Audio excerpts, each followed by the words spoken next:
Good evening. It's Monday, January 25th, 2021. And this is tonight's regular Board of Education meeting. It is 6:09 p.m. And we are meeting via Zoom. Read my statement. As president of the Nashua Board of Education, I find that due to the state of emergency declared by the governor as a result of the COVID-19 pandemic, and in accordance with the governor's emergency order number 12, pursuant to executive order 2020-04, this public body is authorized to meet electronically. Please note that there is no physical location to observe and listen contemporaneously to this meeting. However, in accordance with the emergency order, I'm confirming that we are providing access to the meeting by telephone with additional access possibilities by video or other electronics means. To access Zoom, please refer to the agenda or the district's website for the meeting link. To join by phone, please dial 1-877-853-5257, passcode 626562. To join by computer, if you have the Zoom app, the meeting ID is 822-7515-0722. Passcode is CF capital P AQ number 1. Okay, let's start the meeting by taking roll call attendance. When each member states their presence, please also state whether there is anyone in the room with you during this meeting, which is required under the right to know law. Okay, thank you. Miss Bishop, can we please take the roll? Yep. Thank you. Miss Bishop is here. I am alone enough. The children will come down to be fed shortly. Miss Giglio? I am here and I'm alone in this room. Okay. Miss Raymond? I'm here and I'm alone in the room. Miss Oden? I'm here and my husband occasionally walks through. Okay. Miss Brown? I am here and alone in the room. Miss Johnson? I'm here and alone in the room, except Gracie the cat comes out every so often. That's okay. Mr. Guarino? I'm here and I'm by myself in the room. Okay. Miss Zeem? I'm here and I am alone. And Miss Timmons? Here and alone. Okay. Everyone's present and accounted for. Okay, great. Other members present this evening are from administration are Miss Kinsella, Miss O'Gara, Dr. McKinney, Miss Bagley, Mr. Donovan, Mr. Parker, and Mr. Andrade. We also have our student members of the board, Miss Brunel and Mr. Dunn. Have I missed anyone? Right, no one's screaming out, so I think we did pretty good. All right, we've had a request to resume the prayer, let's see, I'm going to call on Mr. Dunn, if you could please lead us in the prayer. Wait, did I call on you last time? Nope, okay, No. good. I don't know the prayer and I didn't get the agenda. I'm sorry, not the prayer, the pledge. I apologize. Okay, Could you okay. please lead us in the pledge? Yes. I pledge allegiance to the flag of the United States of America and to the republic for which it for which it stands, stands, one nation, under God, indivisible, indivisible, with liberty and and justice justice for all. Okay, thank you, Mr. Dunn. I apologize for the confusion and thank you for everyone participating in the pledge. I don't think we have the prayer in the packet yet. As soon as we get there, I will incorporate that as well. I'm also getting an FYI. Is it Dr. Andrade or Mr. Andrade? It's Dr. Andrade, but that's okay. Oh, that's important. I like to call people by their appropriate title. We went to school for all those years. Let's, this is what you get for it. Okay, great. So the next item on our agenda is the consent agenda. Does anyone have anything to add or remove from the consent agenda? No? Okay. In that case, I would like to request a motion to approve the consent agenda. So moved. Second, Okay. The motion was by Ms. Johnson, seconded by Ms. Oden. Okay. Ms. Bishop, when you have the chance? Yep, Ms. Bishop votes yes. Ms. Raymond? Yes. Oh, I'm sorry, I went out of order. Ms. Gilio? Yes. Ms. Oden? yes, Ms. Brown? Yes. Ms. Johnson?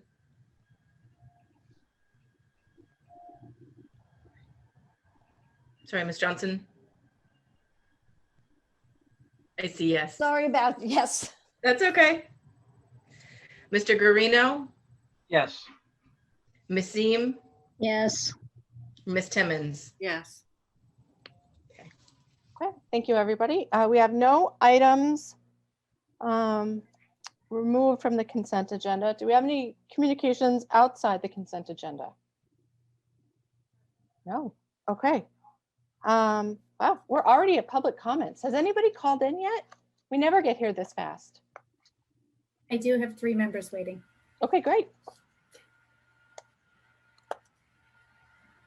Just a reminder to everyone on public comments, if you could please try and keep your comments to 2 minutes or less, as we only allow 15 minutes for the public comment period. Miss Ahern, are you with us? Ahern? Did I say it wrong? Oh, I lost her. Okay, we'll go to the next person. Okay. Oh, hello, caller 6299. Hi, Hi there. Sorry, there's a delay with the television. If you could please introduce yourself. my name is Josephine Frioni, Okay. parent of a senior at Nashua South. Okay. Could you turn your television off in the background? Yeah, I'm gonna do that. Sorry. Okay, All right, please go ahead, Ms. Frioni. so I just wanted to say, that I'm very concerned about my senior.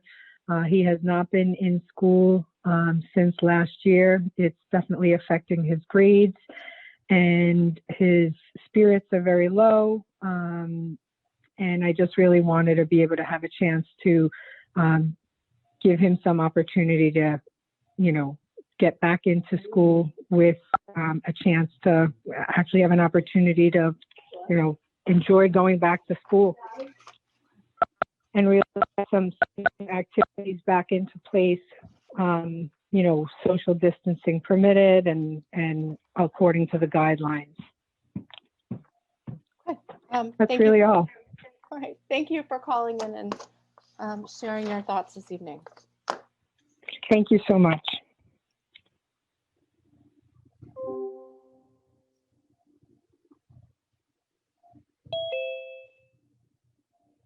Good evening. Oh, it looks like it's still waiting.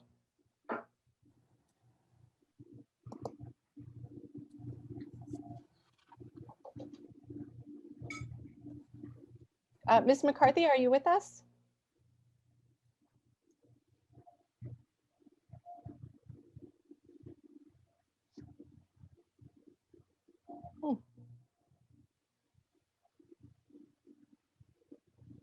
I know Zoom has worked in the past. I don't know why it's not working this evening. Do we have anyone else, Ms. Kinsella? Okay, perhaps put Ms. McCarthy back in the waiting room and then see if we can pop her back in. Or we could just let her wait. I don't know.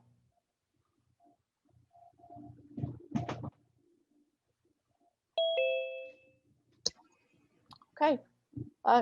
Good evening, Ms. Prince.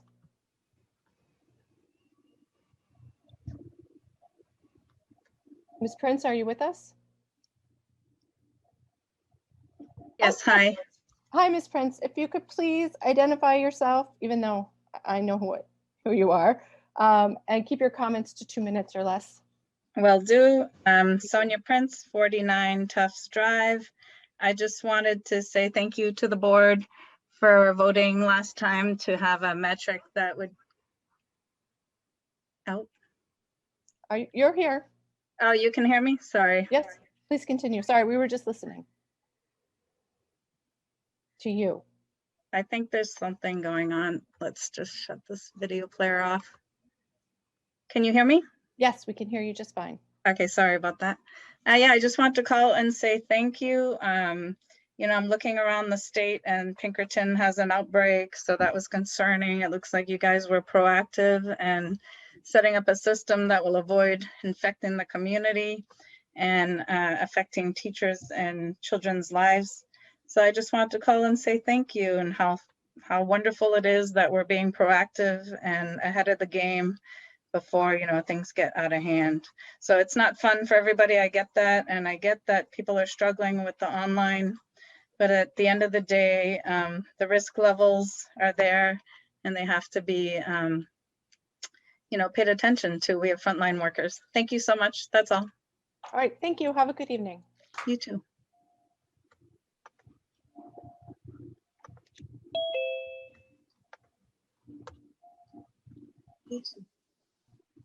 Okay. Good evening, Ms. Pearl. Can you hear us? I can. Can you hear me? Yes, please go ahead. I know I just said your name, but if you could identify yourself and where you live. Good evening, Ms. Pearl. Can you hear us? Yes, you got it. Let me just mute my TV. Thank Good you. evening. My name is Caitlin Pearl. I live on Lutheran Drive in Nashua. I have 4 children in the school district, 1 a senior, 1 a sophomore, and 2 in elementary school. I am asking you to reconsider the motion from the previous meeting that you have under unfinished business this evening. I wanted to also remind you guys that we voted you into your positions because we believed you would listen and represent all of our families, not just the ones you agree with. You asked us what our children needed and then ignored half. We are the parents. We don't come to decisions lightly. I didn't choose hybrid because I need daycare or am unaware of the pandemic. I chose hybrid because I weighed the risks of both models. I have children whose developmental needs and delays require in-person instruction. They have IEPs that aren't being executed and are falling behind drastically, one worse than the other. Not because their team isn't trying. I adore their teachers. I adore their team, but their hands are tied. They can't give my kids some of the accommodations that are listed in their IEPs. One of my sons will most definitely be repeating his grade. He needs those accommodations to be successful. How is that going to affect him socially after this and then being held back away from his friends? But that's in the best interest of him emotionally and academically. As a mother watching surrounding districts execute hybrid plans, including Manchester, it's heartbreaking. We have private schools in our city that are executing full in-person days. I'm asking you again to reconsider the motion of the previous meeting. Listen to half the families in Nashua, enlist the help offered by the United Way for PPE, and begin the hybrid plan you approved from the principals. Also, as a mother of a senior, I am asking, please, let's not wait. My son and his peers have worked so hard and deserve a well thought of send-off, not a last minute scrambled plan. I'd like reassurance that plans are being developed to fit all the different models. Please, let's not leave this to last minute. I know many parents are ready and willing to volunteer to make activities happen. They need to know Nashua tried to send them off into the world without the overused model while everyone is behind. I am terrified that we will learn that, I am terrified that when they begin college, trade school, or jump into the workforce, it'll become evident that they are in fact behind. Thank you. Thank you for calling in. That when they begin college, Hi, caller number 8413. You're on the air with us. Can you please turn down your television? Yes, I believe I have it on mute. Can you hear me? Yes, thank you. That's wonderful. If you could please identify yourself and then share your comments with us. Oh, and your address, please. Of course. My name is Wendy Keefe of Margaret Circle in Nashua, New Hampshire. I am the parent of a Nashua South senior. I would also like to echo Caitlin Pearl, who just called in a moment ago with her children. I would like to make one correction. I believe that the last survey that went out stated that 55% of the population wanted to go hybrid. So I want to remind the board that you are here to serve us. We are your constituents. And when 55% of your parents say that they have chosen hybrid, some would choose full in-person for their families, it is your duty to listen to them. It is not just your duty because you have a personal opinion that you're only going to take care of the 45% that choose remote. I think it is wonderful that those 45% that choose remote have that choice honored. You are not honoring the choice of 55%. Even Mrs. Timmons last week or at the last meeting said, oh, 50% are going to be happy, 50% are going to be mad. That's not true, Mrs. Timmons. It's 55% that want hybrid or in-person learning. My son is a senior. Nothing has been done for these seniors. I want to especially thank the two board members, Mrs. Zima and Mrs. Brown, who made the seniors' issues an important part of tonight's agenda. I am at your mercy. You are all in the position of power. I feel that some of you are abusing your power and not listening to the parents, the 55% who are saying, bring our kids back. Manchester is doing it. My kid sees kids in school buses. He sees kids in school, in neighboring towns, from other sports teams, from years of playing baseball and football that are in school. And he says, why not us? The metrics that were introduced last week by Ms. Giglio are unattainable and were, in my opinion, rushed through, and I think are not appropriate for this situation. What happened to that principal's plan that everybody agreed to and then suddenly forgot last week? That's unacceptable. Saying to the media, we missed the boat, is unacceptable. Find that boat, get on it, and get our kids back in school. I will be talking to you again at the end of the evening. Thank you. Have a wonderful night. Thank you, Ms. Keefe.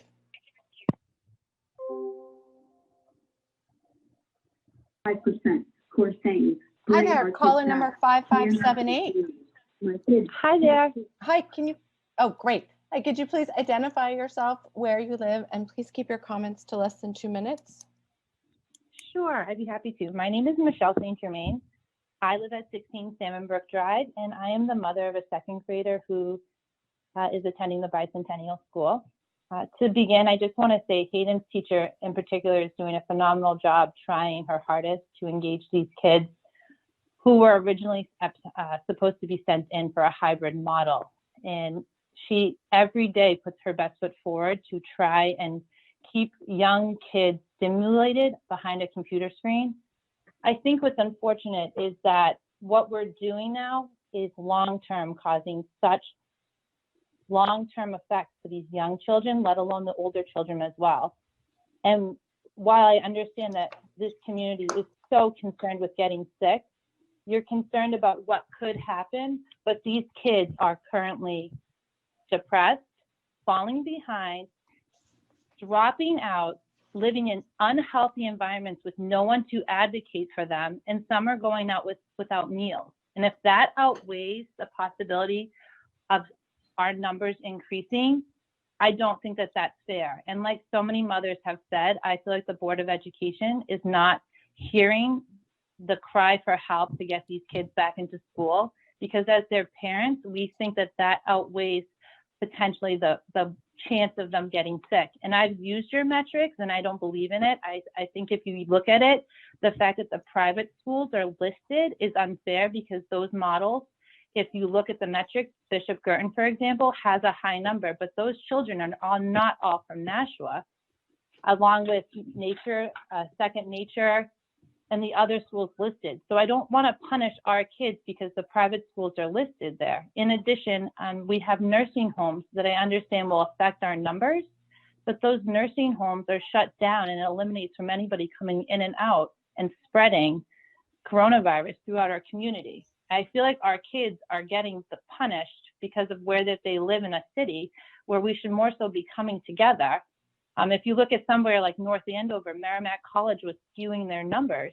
once they eliminated Merrimack College and really didn't double count those children, their numbers dropped and they went in.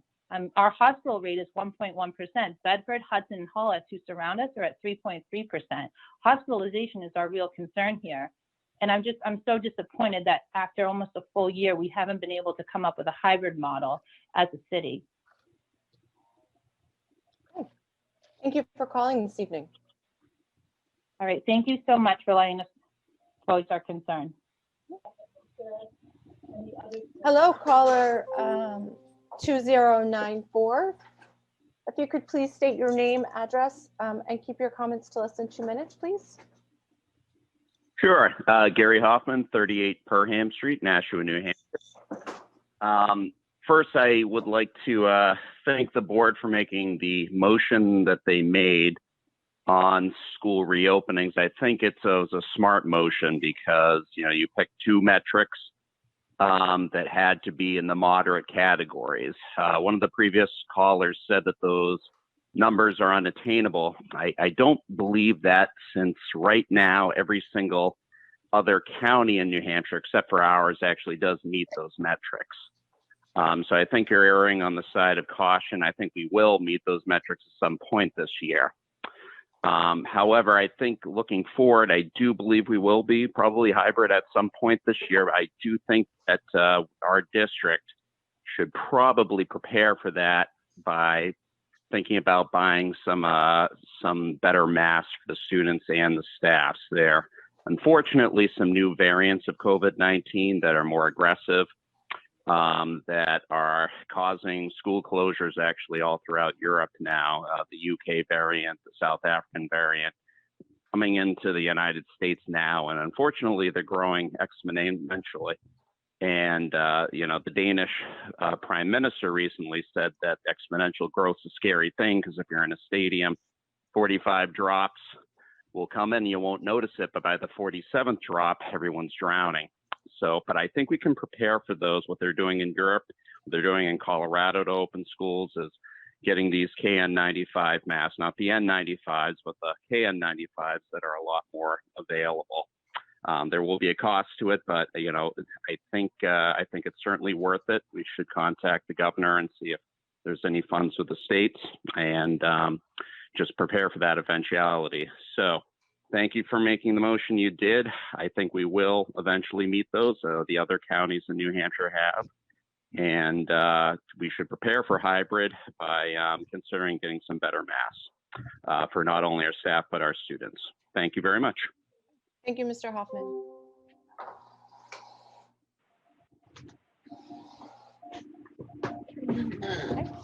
Good evening, caller 3342.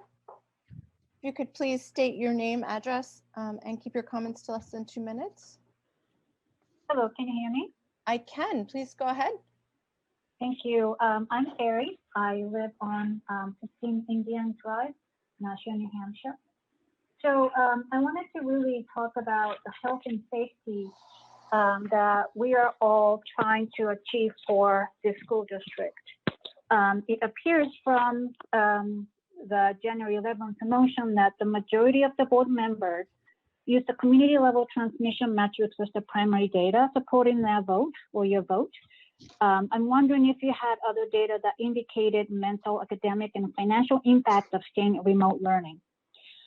Just looking at the community transmission metrics, as of today, I think we have two in substantial level.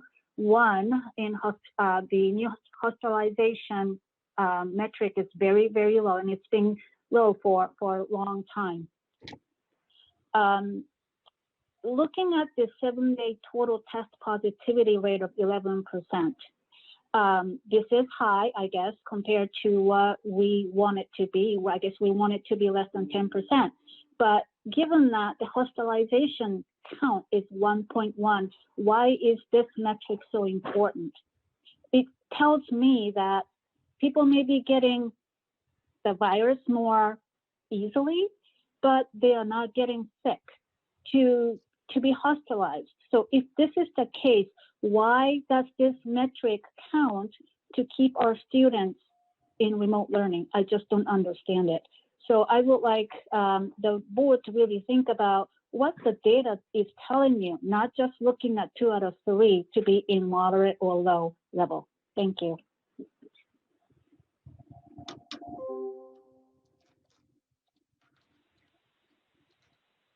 We are at this point a little bit beyond our 15-minute limit. So I'd like to do perhaps this caller and then one other, and then we'll save until our second comment period because we do have additional work to do this evening. So caller 3556. Can you hear me? Caller 3556, are you there? I'm here. Sorry. Oh, I had okay, it on great. mute. Oh, Thank you. well, I'm glad you're here. My name. Go ahead. My name's Laura Cullity. I live at 25 Breon Drive. Good evening. I have 2 boys in the Nashua School District who not only want to be, but need to be in school. They both have special needs. I plead with the BOE to come up with a real plan to get our kids back into school in some fashion. I'm lucky to work from home, but it's been extremely difficult to try to work and support my kids' educational needs. One child's failing 2 classes.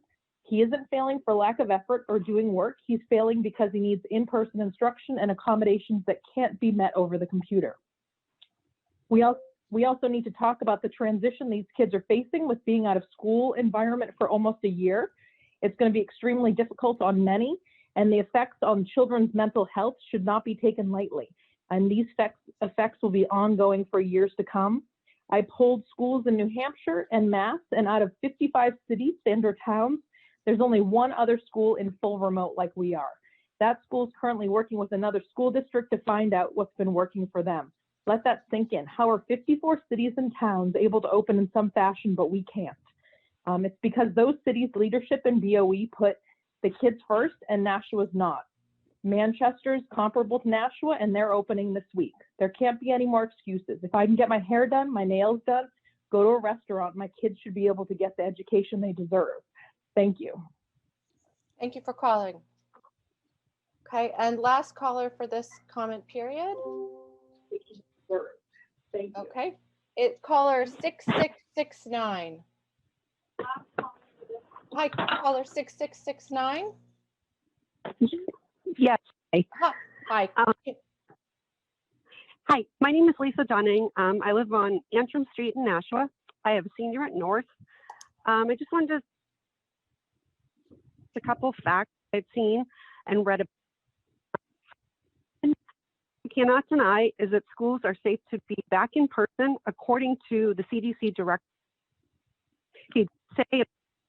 Today there's extensive data that we've gathered over the last 2 to 3 months to confirm that K through 12 schools can operate with face-to-face learning, and they can do it safely and they can do it responsibly.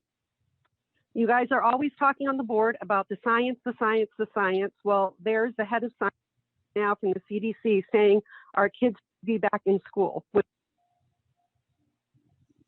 A fact, the easiest to go back to school as far as teachers being able to social distance from students. Room and Ms. Dunning, we keep losing you. Hello? Perhaps she can call back later in the second comment. Hello? Period. Oh, hello? Ms. Dunning? Yep. You keep cutting Hi. out. Oh, I'm sorry. I don't know where I left off then from when you heard me cutting out. Well, I think the gist was that many other places have done it and you would like us to open. Is that correct? Oh, no, that's not what I was saying. Okay, go ahead. I'll just start with my high school part. I do have a senior. Okay. I just feel that the high schoolers should be able to easily get back to class. Their teachers don't need to hover over them. They can stay behind their desks and teach to the kids, and they don't need to come even within 10 feet of them. They can teach from the front and have no contact. Not to mention that we are only looking at around 50 to 60% of the students coming back, which means less students in class and hallways. You can even call a half day and you don't have to be concerned with lunches. And I just want to end by saying I hear a lot of people talking about next year this, next year that. Well, guess what? My son doesn't have next year.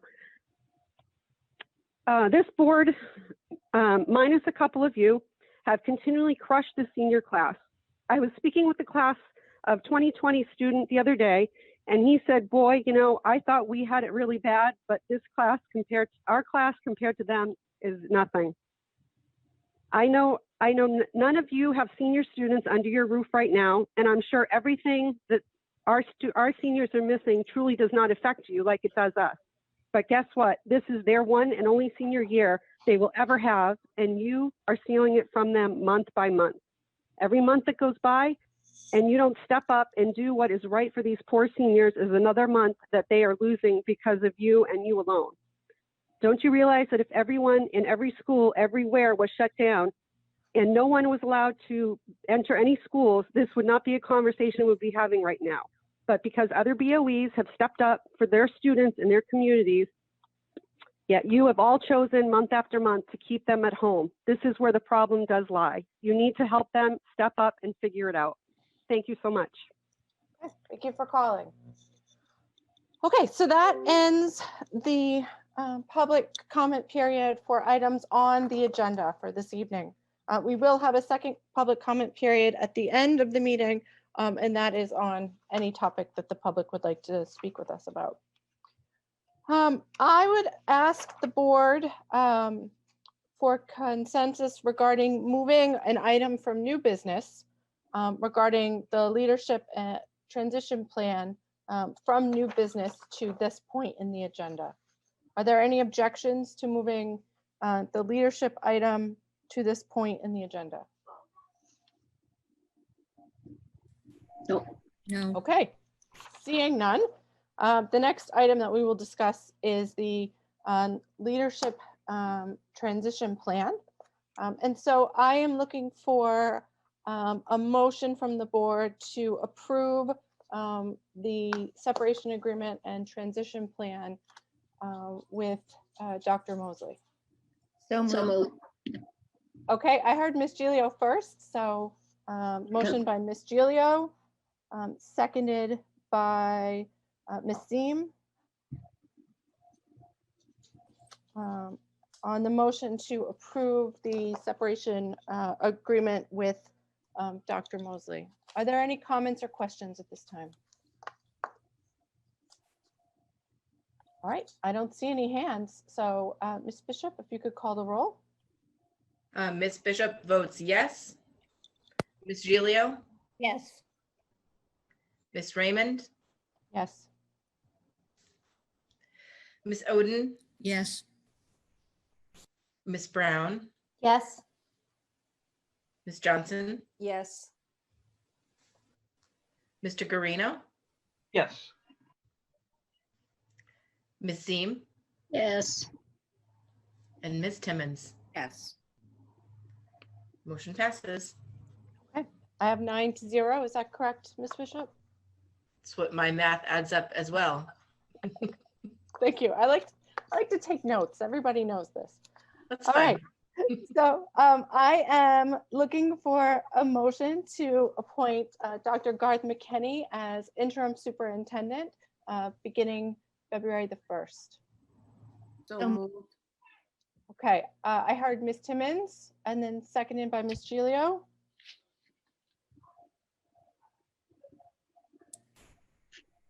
On the motion to approve Dr. McKinney, Ms. Bishop votes yes. I'm sorry, I'm sorry. Sorry, discussion.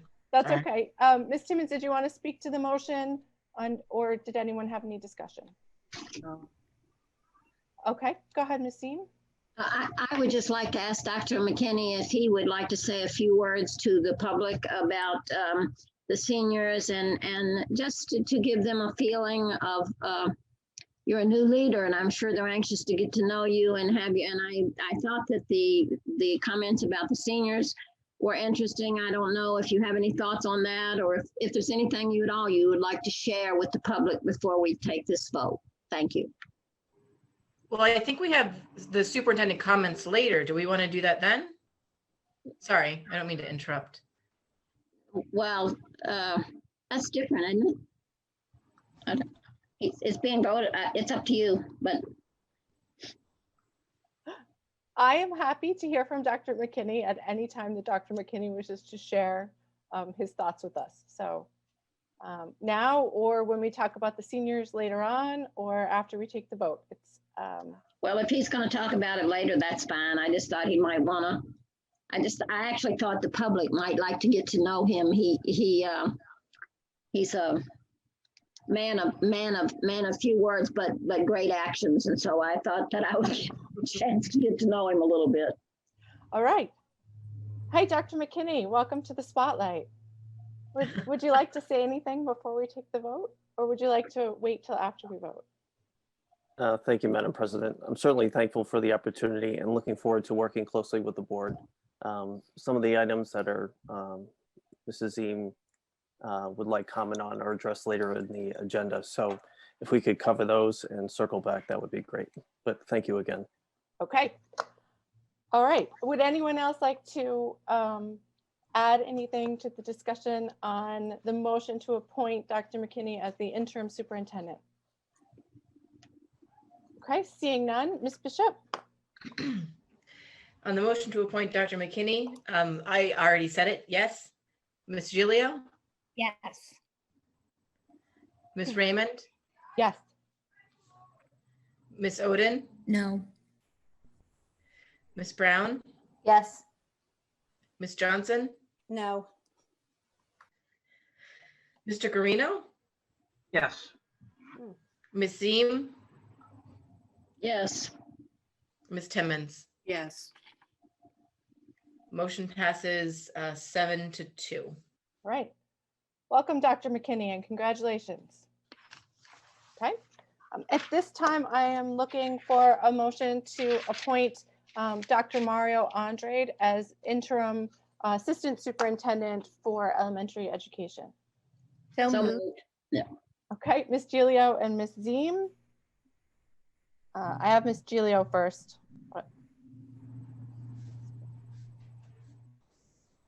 Okay, any comments or discussion regarding the motion to appoint Dr. Mario Andrade? Ms. Ziem. As a point of order, I'm not sure that in the past when we've done this, we usually put the salaries, like in personnel, you say a teacher for X dollars. Is that not supposed to be part of the motion, or is it? So that the public knows? I'm asking, I don't know. Ms. O'Gara?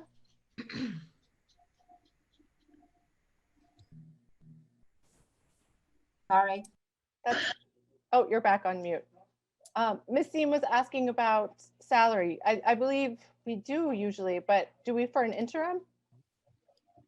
Yeah, we set a salary. We can, I think we don't have a lot of interims, so, but it doesn't hurt to do it. Okay. So Mrs. O'Gara, what was the salary for Dr. McKinney? Dr. McKinney is 150,000 prorated for the rest of the year. Okay. Does that affect anyone's vote? All right, seeing none, if we could please add to the minutes, Dr. McKinney's salary at 150 per annum, right? Yes. For the year. Okay. And then for Dr. Andrade. Dr. Andrade is 125,000 prorated for the rest of the year. Okay, rest of the school year we're talking about. Yes, fiscal Okay. year. Yeah. All right, so please let the record reflect the salary amounts in the Dr. Andrade motion as well. Is that clear? Yes, okay. Thank you. Any other discussion? No, okay. Ms. Bishop? So Ms. Bishop votes yes. Ms. Gilio? Yes. Ms. Raymond? Yes. Ms. Oden? Yes. Ms. Brown? Yes. Ms. Johnson? Yes. Mr. Guarino? Yes. Ms. Ziem? Yes. And Ms. Timmons? Yes. Motion passes 9-0. Welcome. Great. Welcome, Dr. Andrade. Did you wish to speak, Dr. Andrade? Just briefly, I just want to thank the board for your support. I look forward to working with the building administrators, the educators, and the community on moving forward for the remainder of the school year and addressing their concerns. So thank you for the opportunity. Okay, great. Thank you. We're really looking forward to working with you both. Thank you for being willing to join our circus. So, okay, sorry. Moving right along. We don't, unless Dr. McKinney was expecting to be put on the spot, I don't think we have superintendent comments for this evening. Dr. McKinney, did you have any updates? I know Dr. Mosley was unable to be with us this evening. No updates for the superintendent's comments, but if there are items that are of need of a discussion later on the agenda, I certainly will speak up. Okay, thank you very much. I appreciate that. So no superintendent's, I'm sorry, no board response to superintendent comments. So we are moving right along to student member of the board comments. I try and switch back who speaks first, but I don't recall who spoke first last time. So I will go with Ms. Brunel.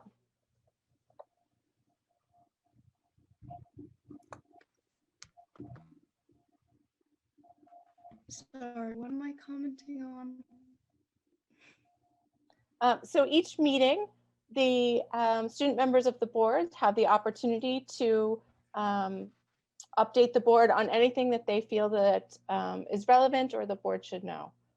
Historically, it can be issues that students are experiencing. It can be an opinion on something facing the board. It's really your opportunity to either, well, both represent your constituents and just let us know your.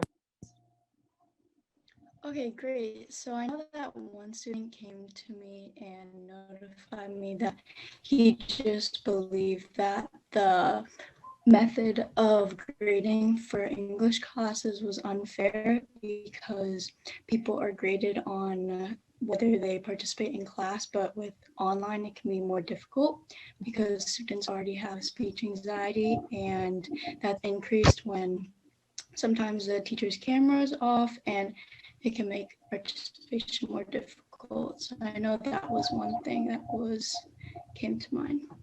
Okay. Thank you for sharing. I see Mr. Parker taking note. Anything else, Ms. Brunel? No, that's all. Thank you. Okay, thank you. Mr. Dunn? So after the meeting and the last motion, the thing that a lot of students have told me was just that they all want to be in school and they want to be in school safely. And that's been kind of the theme since I've been since I've served as student rep. But I have heard that a lot of people did like the new motion, that there were clear guidelines to actually go back and that we weren't creating false hope anymore. So that I'd just like to share that. That was the opinion I had heard from a lot of students. Okay, thank you, Mr. Dunn. I'm sorry, I like to take notes, just what I do. It helps me to recall for later. Okay, committee on the budget. Ms. Kinsella, could you remind us when is the first meeting of the budget committee? So Mr. Donovan and I worked on a schedule, and the first meeting will be February 10th. Okay. And they will be Wednesday nights at 6 or 6:30. Okay. We are all looking forward to it. Thank you, Mr. Donovan, and thank you, Ms. Kinsella. And Mr. Guarino will give us updates after that. Committee on Finance and Operations. Ms. Oden. I believe it's Miss Johnson this year. Yeah, it's Miss Johnson this year. You know, the one that people didn't want me to be chair of anymore. Miss Johnson, I sincerely apologize. That's okay. Miss Oden did such an excellent job. It was hard for me to try to step into her shoes, you know?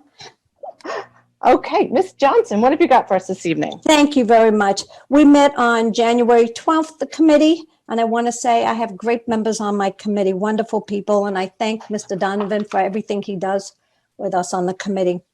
I'd like to make a motion to approve the transfer of the remaining one-time funds totaling $755,000 by use of deferred maintenance at Franklin Street for $425,000, fiber at elementary schools, and a system-wide backup for $315,000, and legal service for $115,000. For Second. $15,000. Thank you. I second. Okay. Any discussion? Did you wish to speak to it, Ms. Johnson? No, if there's any questions, I can have Mr. Donovan answer. Okay. He's the guru on this. Okay, Ms. Seem? Well, I remember that there was one lady that had a wonderful question, and I think you actually were kind enough to transfer that to them, but I'm thinking the public might like to know Yes. the improvements at Franklin Street. Just a quick view of exactly what they are, because I think the concerns were very legitimate. Well, we have an architectural report. I don't have that with me tonight. But it's improvements in the fire alarm system. It'll be improvements in flooring, ceiling. It'll include painting, any HVAC repairs that are needed. We're going to be taking a look at the elevator, make sure that it runs fine, but we'll certainly have a full review by an expert. So I don't have everything with me, but that's sort of off the top of my head, some of the things we'll be doing. Can I ask you very quickly, Mr. Donovan, the parking, I didn't think there was a parking problem, but somebody seemed to think there was. There's not a problem, is there? No, as part of the agreement, we're getting an easement on a couple of the lots to the right side of the building. They're owned by the church, but we can use them Monday through Friday. No, thank you so much. I think that was a good update. I appreciate it. And I'm going to ask Mr. Donovan at our next meeting if he could give us an update again on this. So when the public views everything, that we'll have the information again. Certainly can. We hope to have the closing in the next couple of weeks. We shall see, but I can have an update at that meeting. Thank you very much. Could we just add that the state gave us, I believe, $437,000 toward this project. And we're planning possibly on looking at bringing some students back from out-of-district placement at an approximate cost of $95,000 per student to see if we can't save some money there. So, and I think the district is looking at the possibility of saving some other monies that we're paying out. So there are a lot of advantages to owning this building and not paying rent. I believe Brentwood, how much are we paying a year there, Mr. Donovan?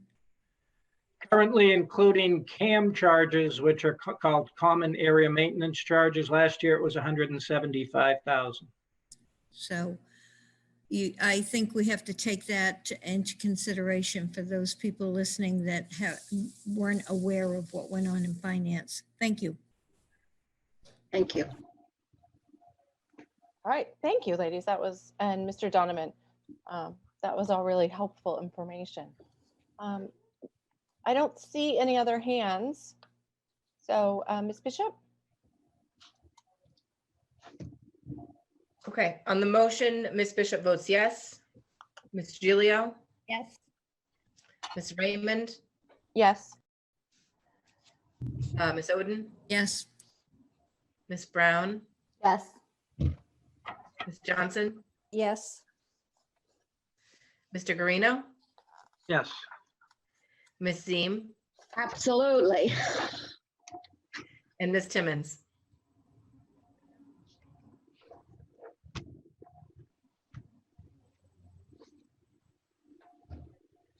Is your mute on? Yes. Okay. Sorry, you're one of the ones that are off screen for me, so I was just yelling out into thin air. Okay, motion passes 9-0.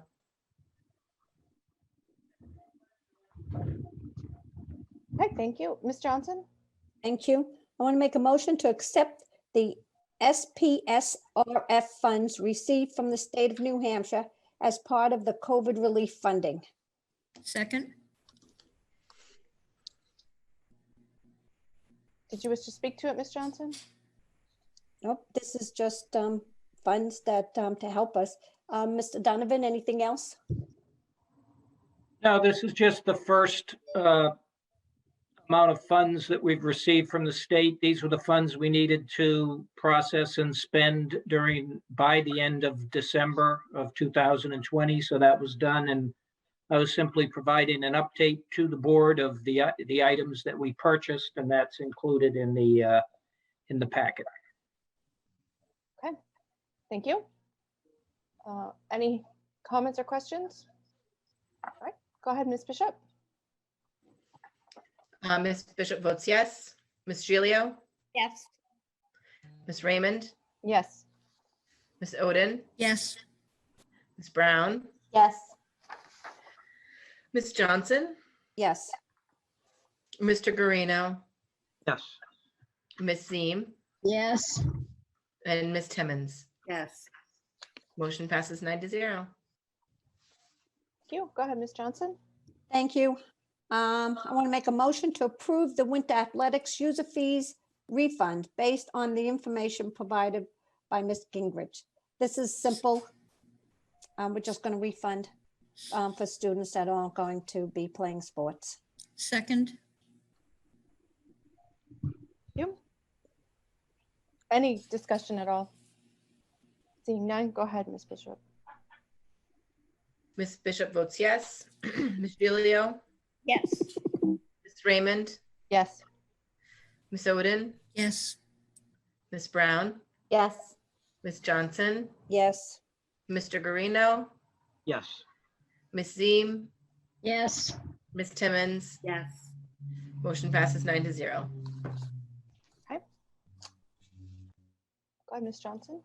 Yes, I want to make a motion to waive all bus and parking fees for the remainder of the 2021 school year. And again, it's self-explanatory. Second? Thank you, Ms. Oden. Any comments? No? All right, go ahead, Ms. Bishop. Ms. Bishop votes yes. Ms. Gilio, Yes. Ms. Raymond, Yes. Ms. Oden, Yes. Ms. Brown, Yes. Ms. Johnson, Yes. Mr. Guarino, Yes. Ms. Ziem, Yes. Ms. Timmons. Yes. Motion passes 9-0. Ms. Johnson? Thank you. We're moving right along here. This is an all-time record. I want to make a motion to accept and place on file the FY 21 December 2020 transfer report. Second? Does anyone have any questions or comments on the transfer report? Okay, go ahead, Ms. Bishop. Ms. Bishop votes yes. Ms. Gilio, Yes. Ms. Raymond, Yes. Ms. Oden, Yes. Ms. Brown, Yes. Ms. Johnson, Yes. Mr. Guarino, Yes. Ms. Ziem, Yes. and Ms. Timmons. Yes. Motion passes 9-0. And that's the end of my reports. Thank you, Ms. Johnson. You're welcome. Okay, Committee on Policy, Ms. Bishop. That's us. So the Committee on Policy met on January 20th, 2021. We have one proposed policy, which is IHBAA, and I move to approve this policy, which is a criteria for special education evaluations as amended. I'll second it. Any discussion? Ms. Johnson? Where did we amend this? The title, Is it just in the title? it was just the title. Okay, and why did we amend it? For what reasons? I think it was just written better, Okay. Thank you. a bit more concise. Ms. Brown? My only question, is this a new policy or is this just updating in our old policy? This is a new policy, but Mr. Parker can speak to it. Hold on, am I muted? No, I'm not muted. Go ahead, Mr. Parker. We're talking about the policy from policy Yes, committee. and Marcia, you can jump in here too, but I think it's something that we were doing, but we needed to put it down on paper, make it for the record. So we have enough, make it an official policy that is written down. But I don't think there's anything new particularly that we will be doing. Is that correct, Marcia? Yes, that's correct. Right. And so we just wanted to cover ourselves, make sure that it was written down, what we were actually doing with students. So. Thank you, Mr. Parker and Ms. Bagley. I'm given to understand that this is a common policy that other districts have as well, something similar. Yes, okay. Go ahead, Ms. Johnson. So with this is basically, as I read it, we're outlining everything we're going to redo with our special needs kids. Are we going to be doing anything differently, given the fact that some of them have not been able to be in school and have that one-to-one help that they need? How is that going to fit in here for certain circumstances out of, let's say, the realm of this year? So would you like me to answer that, Mr. Parker? Sure. So this policy, Ms. Johnson, was written without any pandemic in mind. This policy is required by state policy, that we have a policy in place outlining how we evaluate students who may have educational disabilities. So if there's a student who's considered who may have an educational disability, this policy outlines how the team evaluates, and then if a parent doesn't agree with the team's determination on their evaluations, how parents can go about requesting an independent educational evaluation. I guess my question is, there's nowhere in here, I mean, because we are in a pandemic, to put special circumstances that in the event of there's a pandemic or whatever, a catastrophe, what are we going to do other than the normal realm here? Because we heard many parents tonight talk about that their children, because of pandemic, are failing and they need that one-to-one and they're not getting it. So how are we going to meet their needs outside of this basic document? I think that we're talking about two very different things here, Ms. Johnson. This document outlines how evaluations are supposed to occur. Remote learning does not necessarily cause an educational disability. However, if a team determines or suspects an educational disability, this is the way we determine whether or not the child has a disability that negatively impacts their education. We have many other forms that we use in order to determine what the student requires in terms of how they need to be supported if they do have an educational disability. This does not outline what services a student will receive. It just outlines how we go about determining whether or not a child requires specialized instruction. Okay, I get it, but still, it's not talking about certain circumstances that outline what they need. I'm not going to support this because I think it needs to go one step further with when we have a pandemic, something like this. And I don't know, maybe the governor or somebody from the state needs to come down and vamp this with the feds when we have a situation like this. Ms. Johnson, we do have in place protocols that we use to evaluate students during this time.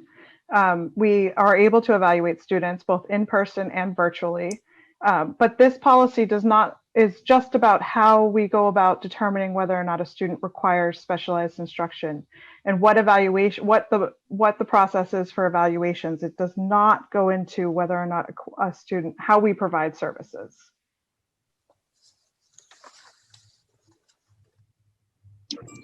Mrs. Raymond? Oops, yes. May I follow up with a question, please? Yes, go ahead. I'm sorry.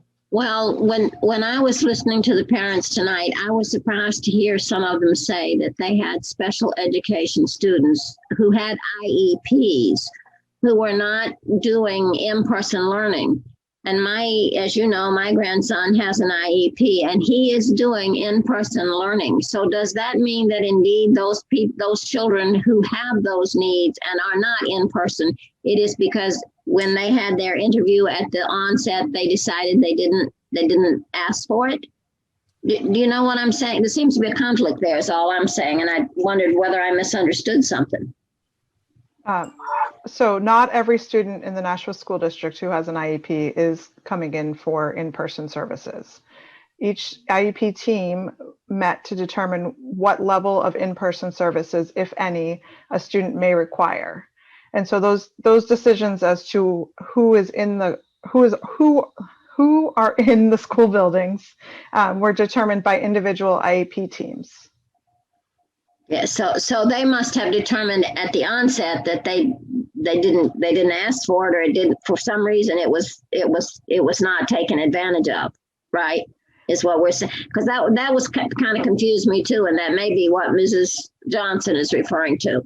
I think you answered my question. Thank you. You're welcome. Thank you, Ms. Seam. I feel like we're getting a little far afield here. So, Ms. Bishop and Mr. Parker, I seem to recall that we had a discussion 2 policy meetings ago about the New Hampshire School Board Association's recommendations regarding the pandemic, and whether or not we ought to be having policies for pandemic purposes. What was the recommendation of the School Board Association?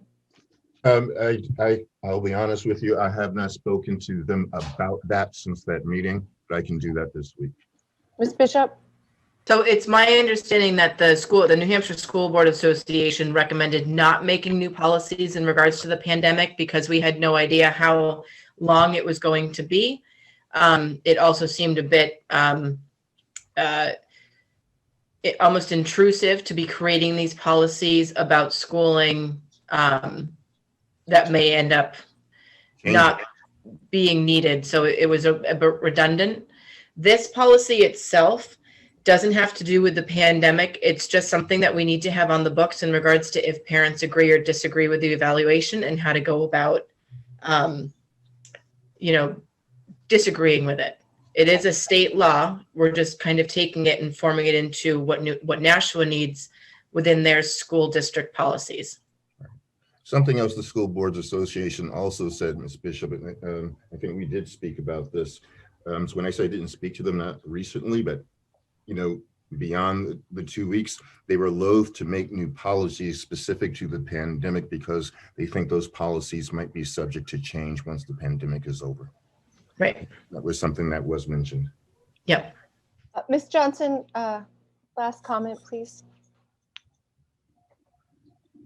Well, I kind of said, I mean, it could be in the policy here, relating to a pandemic or other natural disaster type of thing. But I guess, why didn't I know nobody's probably here can answer this, maybe Mr. McKinney, maybe Ms. Bagley.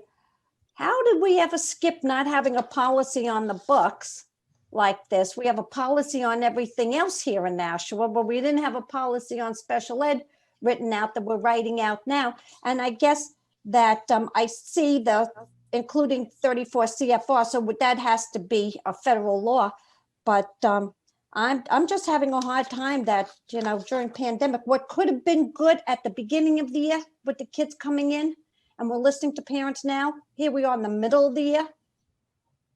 It's not good for them now. I mean, so yeah, I'm having a hard time that we never had a policy on this. I mean, God, okay, thank you. Thank you, Ms. Johnson. I can speak to the fact that our policies are woefully out of date. That's one of the projects we were working on before the pandemic. And it sounds like Ms. Bishop and Mr. Parker have gotten back to the work of going through and updating and making sure we have what we need according to what state law requires. Ms. Bagley, this information was contained someplace else, if I recall correctly.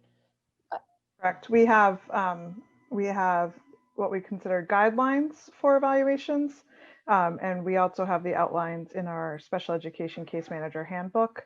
However, upon review of our policies, it came to light that this had not been developed previously. So I took it upon myself to put it together so that we can have it in place and be in compliance. All right. Thank you, Ms. Bagley. Okay. Anybody else? I don't. Oh, Dr. McKinney. I just wanted to share two things. And I don't know if all board members know about the New Hampshire School Boards Association's review of policies, and they're going to be coming back with a action list. So that would be a goal for the board to complete that list.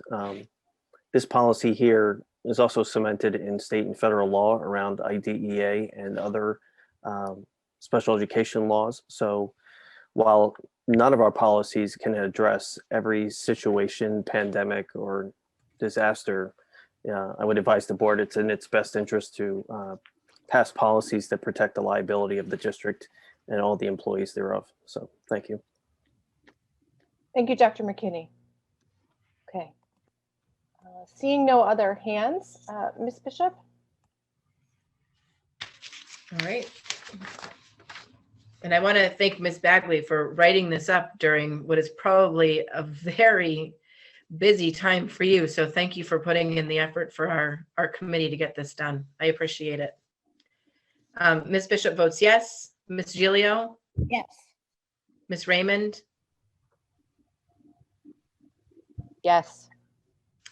Ms. Oden? Yes. Ms. Brown? Yes. Ms. Johnson? No.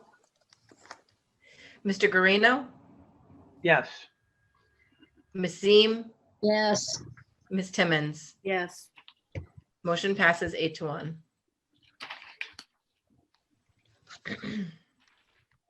Okay, thank you, Ms. Bishop. Committee on Curriculum and Evaluation. Ms. Brown, when is your next meeting? Do you know off the top of your head? Next month. Okay, February. All right. We'll look on the calendar online. Committee on Human Resources, Ms. Ziem. The first motion that the committee is bringing forth is a recommendation to approve the personnel recommendations dated January 25th, 2000. Ms. Zane, I'd like to suspend the rules as we met earlier today. Oh, that's correct. Thank you. But it doesn't have to have a full board. Oh, that's correct. I'm sorry. Thank you, Mrs. Timmons. Thank you, Ms. Timmons. So Ms. Timmons moves to suspend the rules so that we can consider the human resources items that were discussed in their meeting today. Second. Oh, Whoa. sorry, Dot. That's okay. I heard Ms. Brown, Ms. Ziem. Okay. When you're ready, Ms. Bishop. Did you put Ms. Brown and Ms. Ziem as first and second? No, Ms. Timmons made the motion. And everyone seconded it, but I heard Ms. Brown the loudest. Okay.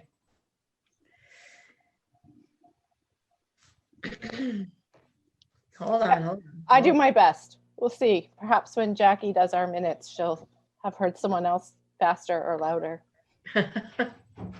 Okay, so on the motion to suspend the rules, Ms. Bishop votes yes. Ms. Gilio?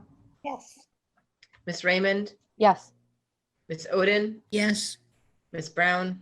Yes. Ms. Johnson? Sorry, Ms. Johnson? Yes. Sorry. That's okay. Mr. Guarino? Yes. Ms. Ziem? Yes. Ms. Timmons? Yes. Motion to suspend passes 9-0. Okay, now Ms. Ziem. I'll try it again. The HR committee recommends that we approve the personnel recommendations dated January the 25th, 2021. Okay. Okay, so that was seconded by Ms. Timmons. Does anyone have any comments or questions on the personnel recommendations dated today? Seeing none, go ahead, Ms. Bishop.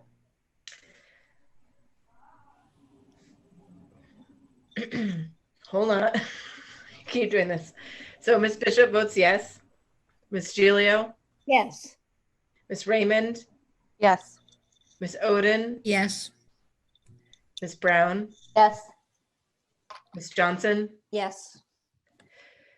Mr. Guarino, Yes. Ms. Ziem, Yes. Ms. Timmons. Yes. Motion passes 9-0. Thank you. Anything else, Ms. Seem? Yes, our second motion was to forward the superintendent job description to the full board committee for the superintendent search. So I don't know if you want to vote on that or just accept it, I would assume. Yes, I think if your committee voted to send it to a different committee, I don't think it needs to go to the full board yet. So that's it. Okay. Thank you very much. Thank you. All right. The next item on the agenda is the liaison reports. The Joint Special School Building Committee meets this Thursday, the 28th. So we do have another meeting this week. For those of us who are on the JSSBC, it's Thursday at 7 p.m. And we will give an update at the next meeting. Yes, because I have nothing to report yet. Any other liaison reports? Nope. Okay. So unfinished business. The first item on unfinished business is the, we're calling it the hybrid 14-day moderate ticker update. So I know that one of our metrics dipped last weekend for one day, but when I looked this morning, we were back up to being in the red on 2 of the 3 metrics. I have it up on my screen, Ms. Kinsella, if I can share my screen. By all means. Okay. Let me just make this a full screen.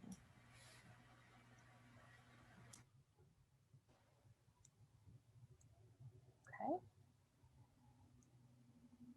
So hopefully you guys can see that. Make it big.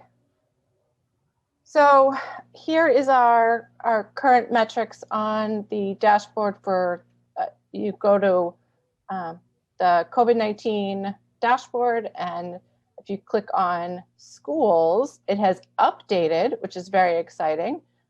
This morning, this is by state. That's why it's not coming up. So as you can see, the state metrics show moderate and low, but if you look at just Nashua, we are substantial in the 7-day total positivity rate, 11%, and substantial in the new cases per 100K over 14 days. So we are still on 0. It's interesting to note that we're actually lower on new hospitalizations than the state metric, but we're much higher on the other 2, 11 compared to 6.3 for the state and 896 compared to 645. So I can't see everybody, so if you could just shout out. Heather, can I just add on the hospitalizations? I have 2 very dear friends who are both in their 70s. One has a heart condition, one has diabetes. They both have COVID and they are not in the hospital. They were told to stay at home and the CDC calls them daily. So I'm not sure that hospital, if anybody, I mean, they're like 75 years old. They're not young people and they're both very sick. So I'm not sure. I think that the hospitals are trying to keep it to something they can deal with. So I'm not sure that, I know that people keep saying that our hospitalization rate there is low, but I don't think it's a true reflection. That's all I'm saying. But that obviously goes to being subjectivity. It's how you look at it and how I look at it. And so I'm certainly not arguing with anybody. I'm just saying that I think that's a metric that, in my view, is not as solid as I would like it, to be. Thank you. Thank you, Ms. Seem. Anybody else? Yeah, I'm going to jump in here again. Okay, go ahead, Ms. Johnson. I brought in and I've showed what the recovery rate is from the different age groups and who are the people who get COVID. Most of the people, unfortunately, who have gotten COVID, who have passed away has been in the nursing homes. Most people, and I'm in that age group of 67, recover about 99% of the time. People like to attack me because they think I'm stupid and I don't do my homework. But I'm sorry, because we listen to the parents tonight here. BG opens up. We see all these numbers. These are not crashing numbers here. Also, I know Merrimack went back full-time, A and B cohorts. 4 days a week, full-time, half a day on Friday. Gee, why can't other districts do it? We as our leaders, we are the board. We have to stop being afraid, and we have to start getting out there and leading and get these poor kids back in school, because you know what? We're going to have a lot of mental issues next year, or when these kids get back into school. So we better have a lot of school psychologists on board, because we're the ones who are doing this to them. Private schools are open. And when I asked Bobby Bagley and the epidemiologist, what is the percentage at the Boys and Girls Club, the Y and Girls Inc., how many of them are out? Because more parents are sending their kids someplace so they can get some type of interaction and get some type of education. They couldn't give me this. I wrote it in an email. We can't tell you this, Mrs. Johnson. Whoa, the numbers are here. If somebody has COVID, it's a public information. They have to display it. So all I get is, we can't do it, we can't do it, we can't do it, we can't do it. And then this week, we got the weekly attendance. I like to show everything up here. This is the weekly attendance for sub-reports. Why don't we get the weekly attendance on students? Why don't we get the weekly attendance telling us how many kids aren't signing on? How many kids have signed themselves out of going to class? How many parents are saying that? And we're not asking them to go back to school for teachers to be babysitters, which we're told by other people for elementary, but parents aren't teachers. They didn't go to school to learn to be teachers. And yet we can't send these kids back to school. Private schools can send them. Massachusetts, New York. Are you kidding me? These are bigger districts. And little Nashua that has 90,000 people in this city. And the mayor doesn't even go to work. I mean, I found him in Whole Foods. Another friend of mine found him in Market Basket. Gee, if we don't lead by example and you shut down your office, why would anybody open up the schools or any place else? It's called leadership. And we're not showing very much leadership. So I'm hoping with Dr. McKinney and Dr. Andre that we are going to get some leadership once and for all here. And we're going to have a solid plan on how we're going to get these kids back to school. The ones that need to go back either full, hybrid, and remote, and get this district going and get these kids back to where they belong. I'm tired of this. And my heart breaks for these parents. And when I see the emails, I can't write back to them because I don't know what to write anymore. I feel like I'm falling on that sword already, and I can take it. I can take the lumps with the bumps. I've done it before. But please, we were elected to make these tough decisions. And these numbers, you know what? Get them in, and then we can worry and say, oh, okay, I don't mean worried that these kids are going to get sick, but at least let's give it a chance. We haven't even given it a chance yet. Thank you. Thank you, Ms. Johnson. I would note, just so the board knows, that Pinkerton Academy in Derry went back last week, and they're, sort of comparable to our size. And by Friday, they had 3 separate clusters and are now considered an outbreak site. Their superintendent equivalent sent out a letter to all parents on Friday, closing the school for at least 2 weeks. And in the letter, he said, return will be dependent on staffing because they're having the same issues with substitutes that I think everybody is. So it's Well, just, we've never even given it a chance yet. That's the problem. I'm sorry to interrupt, but I just want to say that we haven't even given it a chance. Thank Okay. you. Sorry for interrupting. Thank you, Ms. Johnson. Go ahead, Mr. Guarino. Thank you, Madam President. I just want to thank Nazim for bringing up that point about the hospitalization rate.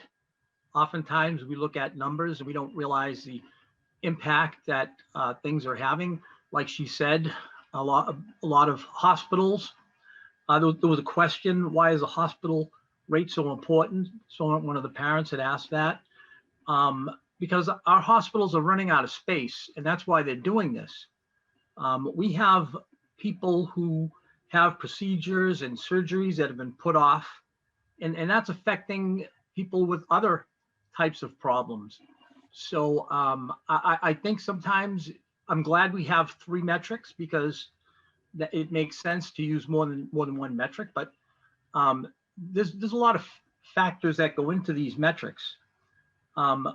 Emotional problems and psychological problems, we've had those before COVID hit. We had and we still do a shortage of school psychologists. I hope that these same people who are so concerned about the emotional well-being of our children on the other side of COVID, on the other side of this pandemic, that they don't drop this commitment to them.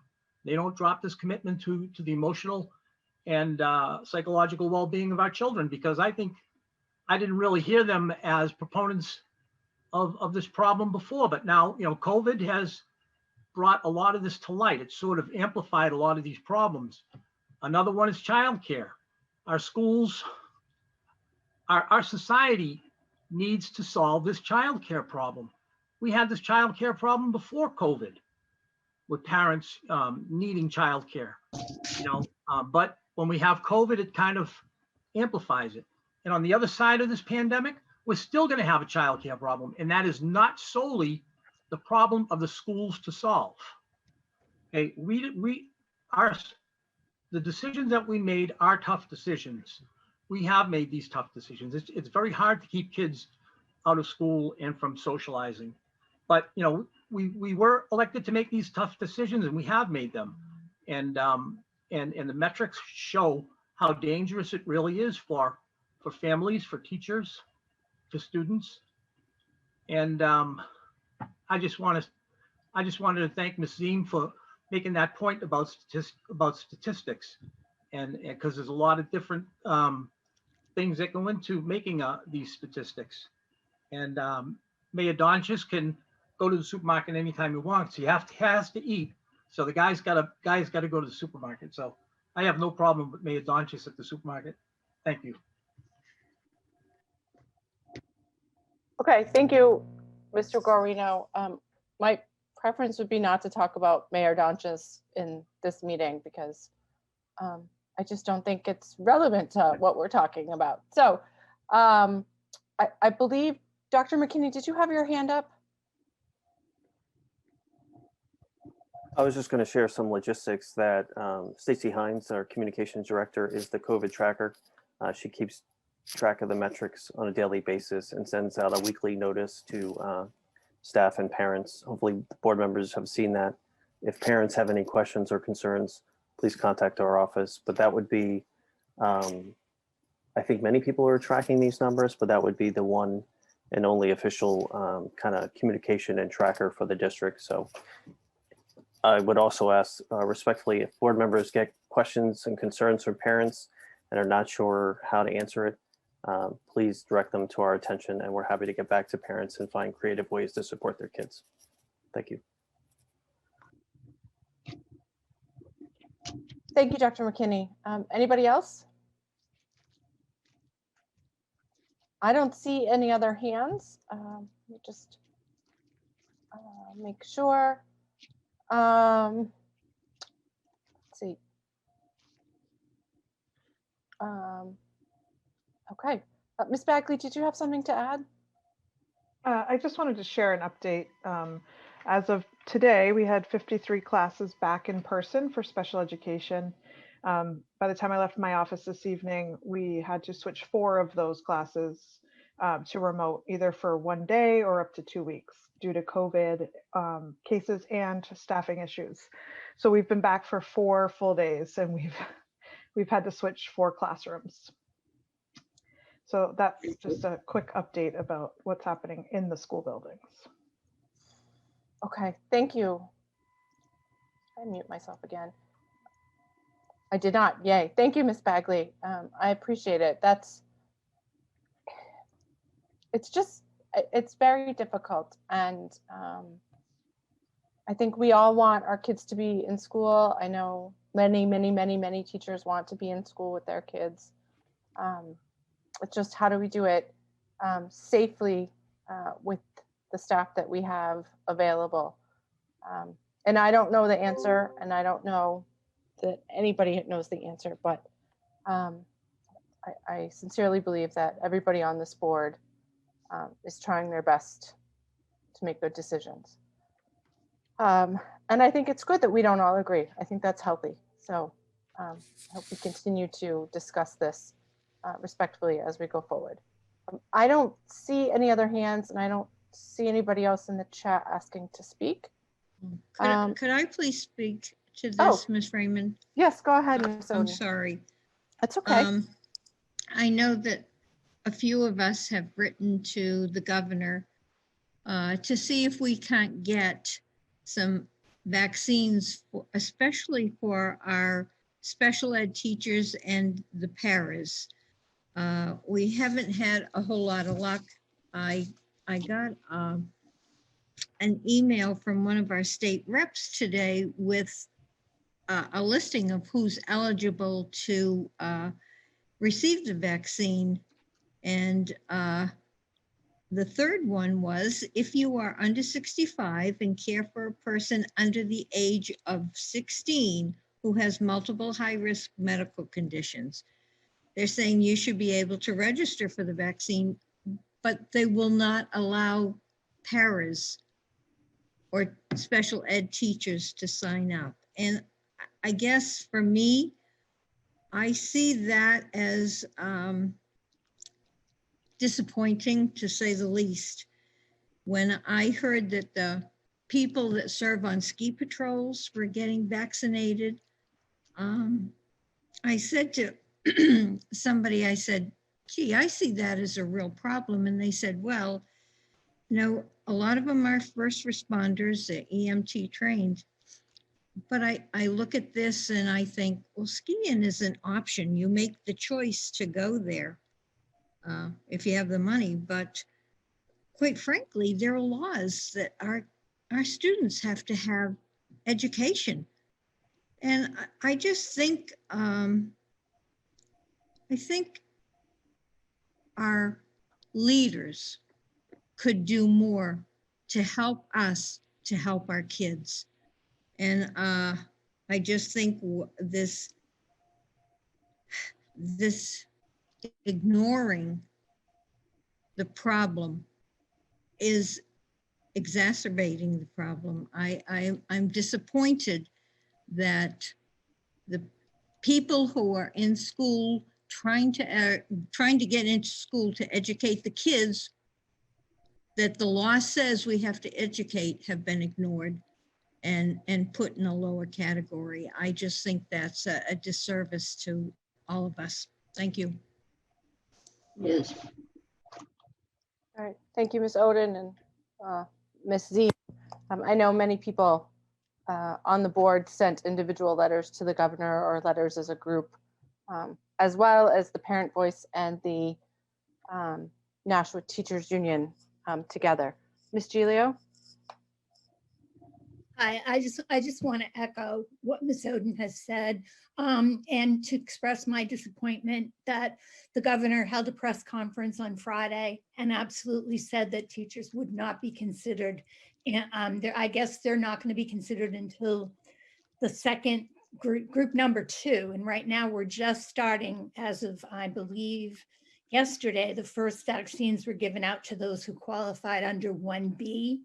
And in order to get the vaccine under 1B, our teachers would have to be 65 years old or be younger than that and have serious pre-existing medical conditions.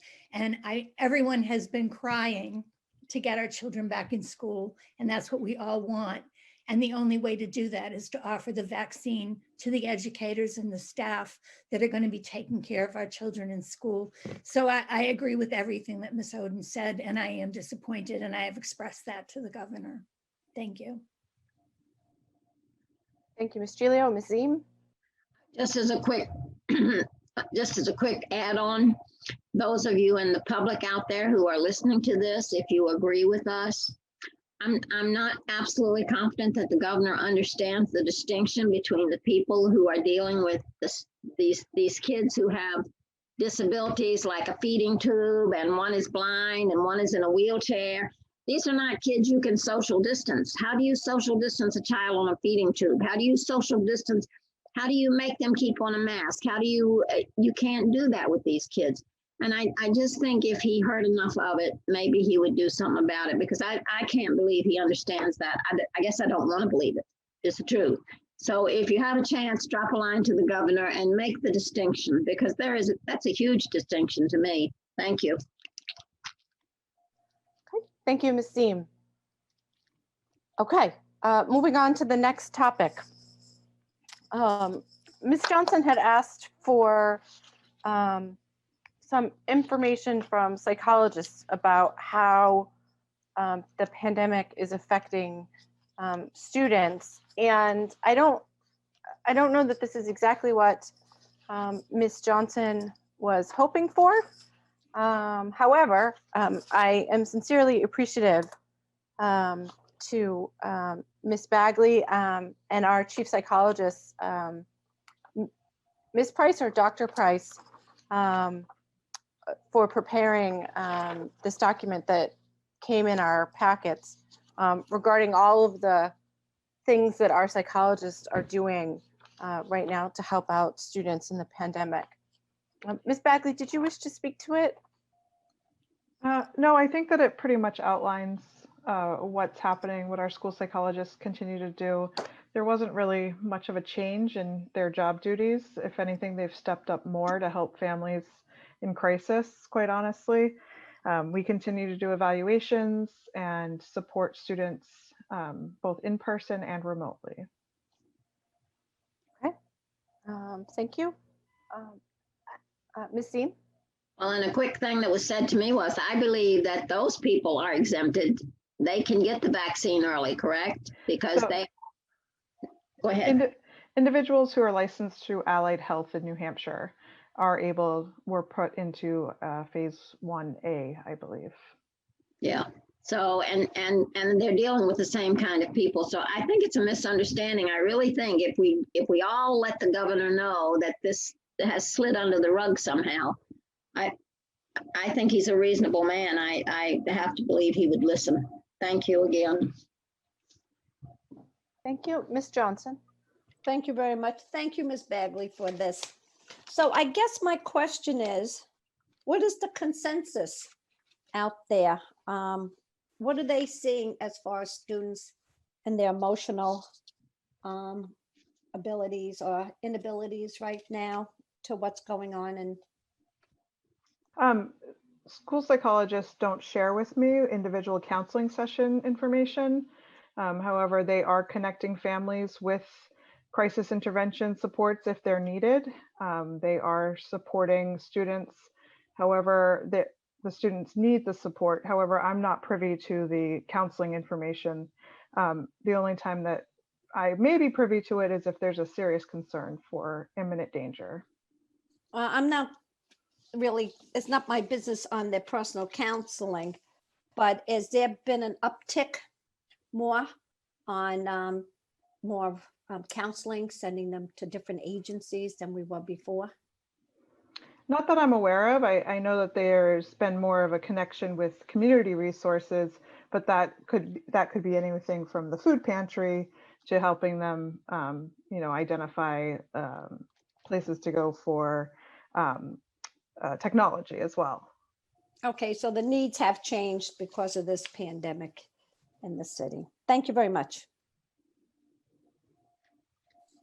Thank you, Ms. Johnson. Anyone else have questions or comments? Dr. McKinney.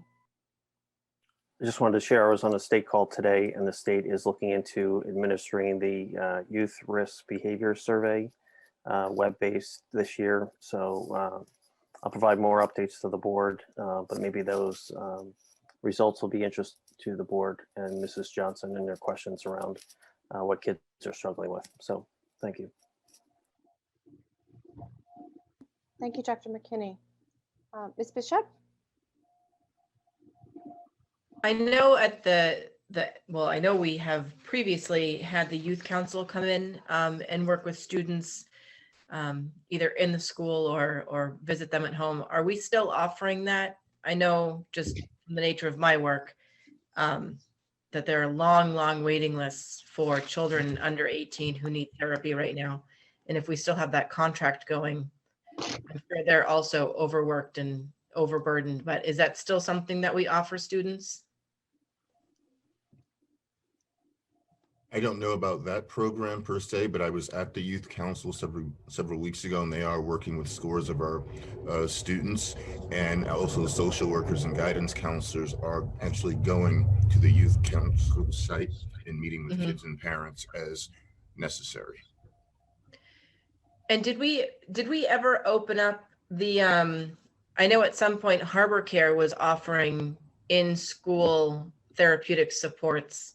I think it was mostly surrounding children who lost parents to the opioid epidemic. Is that a resource that we can tap into as well? Dr. McKinney? Yes, so we have a district community leadership team that meets with Harbor Homes and Greater National Mental Health, and we coordinate care and support with them for all our students K to 12. One of the things we noticed in the spring was a lot of technological problems with kids using Chromebooks and doing virtual visits with their providers. So we've worked closely, our two tech departments, to lift that kind of, I won't call it a ban, but internet challenges so that kids get in touch with the people that can help them the most. Oh, that's fantastic. I like to hear that. Yeah, so Dr. Andre will be sitting on that committee. So do you have any other questions, you can contact him. Okay, I will. Hey, excellent. I'm sure Dr. Andre will enjoy that committee, actually. I think I used to be part of that committee, and it was a fun one. Okay. If parents are noticing that their students are struggling and they're concerned about their students' mental health, do we have any advice for them about a first point of contact that the school district could help them with? Dr. McKinney? Sure, in many of our handbooks, we ask that parents contact the teacher, and if they don't find the answers they're looking for, contact the building administration, then district office. Knowing the elementaries, like I do, we do have a list of academic supports we can provide for kids, as well as social emotional supports and resources. And then I'm happy to provide the board with an update on all those, but it's not one size fits all, but we do have a number of resources that we can put in place, and everything from, reducing workload, creative scheduling, incentive charts. There are a number of ways that our teachers have gone above and beyond to help kids do well during this challenging time. So. Thank you, Dr. McKinney. Mr. Parker? Yeah, I just want to echo what Dr. McKinney is saying. It's the same can be said for secondary, with the administration, guidance counselors, and folks there, making sure as we know the needs and trying to be as proactive as we can. So. Okay. Thank you very much. I noticed on the list of this very long list of things that our school psychologists are doing, one of the things was talking about the food, making sure they were connecting people with food resources and sometimes helping to deliver meals. Is that associated with our free and reduced lunch program that is now like first come, everybody gets served? Because I'm wondering, I'm thinking about our missing free and reduced lunch forms, and if I can find out or figure out how to help get those forms filled out. Dr. McKinney? Oh, Ms. Bagley, did you want to speak to that? I see you came off mute. Go ahead. Oh, I don't know if the resources come from the school or other resources, but one thing I know to be true about our educators, they'll find it somewhere in the city and then they'll get it in the hands of the people who need it. So if you want more information, I can circle back on that. In regards to the number of free and reduced lunch applications. I heard today again on the state call, there will be a delay in terms of what information we can provide on that and how it impacts our funding, given the transition in government. But when and if we do, I'm happy to report back to the board. But social workers, guidance counselors, and the school psychologists are great at finding resources. So again, if we start at the classroom and school level, if kids are in need and families are in need, we can put those resources in their hands pretty quickly. Okay, thank you. And just like a dog with a bone with this free and reduced lunch form thing, I'm given to understand that we offer the forms in English and Spanish, but I know that we have a fairly large population here in Nashua that speaks Portuguese as their primary language, also Swahili. I believe I have, there's 2 others on the list of most common languages. Are those available from like the federal government or the state to get the forms in those languages? I don't know if they're available, but we'll get working on it and I'll get back with an update. I do think this is an area you're going to hear about going forward in terms of providing translations to any and all material that goes out for everyone to have the same level of information and the ability to respond. Okay, thank you very much. I appreciate it. All right, sorry, I didn't mean to derail the conversation. Anyone else? Ms. Ziem. This may be a derailment, but when some of the information you've given has been very helpful. And I think back about the gentleman who called about the face mask. Could I just ask, will somebody check that out? He was saying that in Europe, it's gotten much worse and they have this new mask that's supposed to be more protective. Can I just add that onto your list? Or at least, I thought it sounded like, well, of course, I happen to know that he's a teacher and he's a particularly competent, conscientious one. So I guess I was more alert than I might have been. And I have to say, I thought his comments made sense. So makes sense to me that we should look into it. I guess that would go to Sean, right, Dan? Go ahead, Dan. Yes, the masks that he mentioned are K95. We have some of those masks in the district. So, and we can get more if need be, but they're very common. The N95 is sort of defined in the hospital. It's hard to find, but the KN95 is a version of that. It's not a new mask. But we do have many thousands of those in the district right now. So we're not short of masks at all. No, we have no problem with PPE, but we're not going to, until people come into buildings. No, I just, every now and then you hear people say, and sometimes I think it's just because they don't realize who to go to or how to, I think it's a lack of information sometimes. So that's why this is particularly good, because it gives the public an opportunity to hear this stuff. Thank you. Okay, Ms. Bishop? I know I brought this up at the other meeting, but I'm wondering if there's a way in regards to the PPE when people are coming back into schools, is an educational component on how to best use them and store them. I was also thinking as a way of kind of alleviating some anxiety for teachers, having posters up. I mean, really simple, like in the box thinking, this is how you store it. There's a whole different way of storing your N95 than storing your surgical medical mask. I believe the school nurses may have been a part of a conversation about how to educate about this, but do we have anything on the horizon about how to best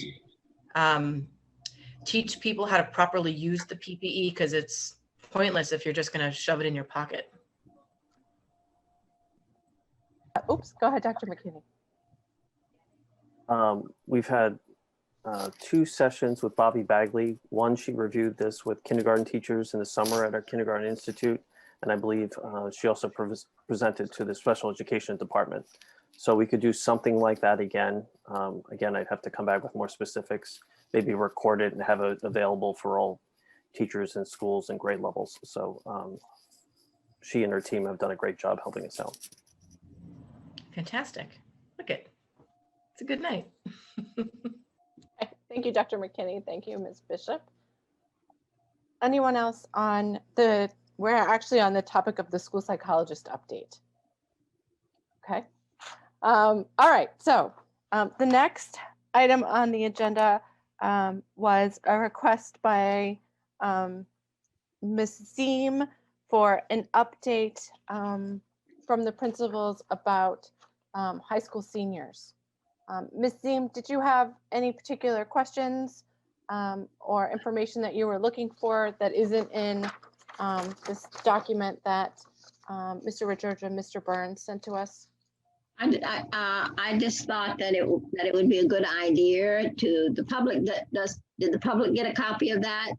And so my thing is, like in all of the questions tonight, a lot of those speakers were asking about their seniors, and I can appreciate. I do have, my granddaughter is a senior, so I think we all have somebody that's affected by this stuff. I when they said it, I thought, oh my goodness, I think we all know seniors. How could you not? And when you know them and you know what they've lost, it is a heartbreak. It's and I'm sure Mr. McKinney is, excuse me, Superintendent McKinney is a, or I guess I should say Dr. McKinney, or both.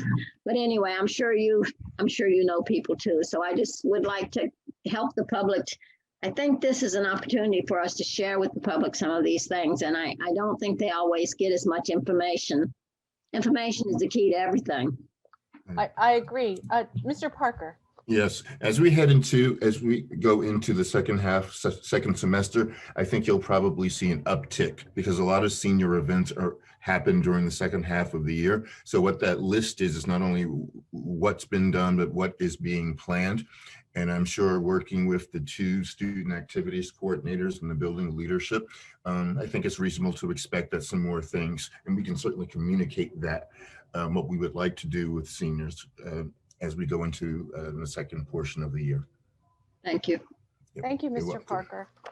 If any parents or guardians or individuals in the community are interested in this list, which I know you cannot read when I hold it up this way, it is attached to our agenda and materials on the Board of Education website. If you go to minutes, our minutes for this meeting obviously aren't up, but this agenda with all of its attachments is there for anyone to print out or read online at their leisure.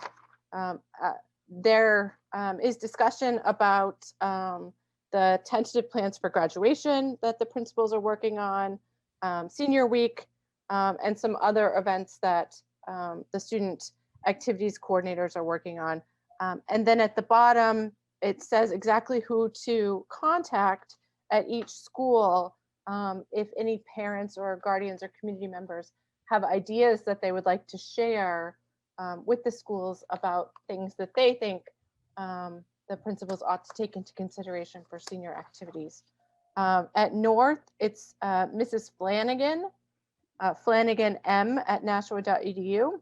And at South, it's Mrs. Cox, which is Cox N as in Nancy, although I don't know her first name, Cox N at nashua.edu. So I invite everyone to go to our website, read the list, and then let those two activities coordinators know if you have any suggestions. Thank you. Okay, thanks.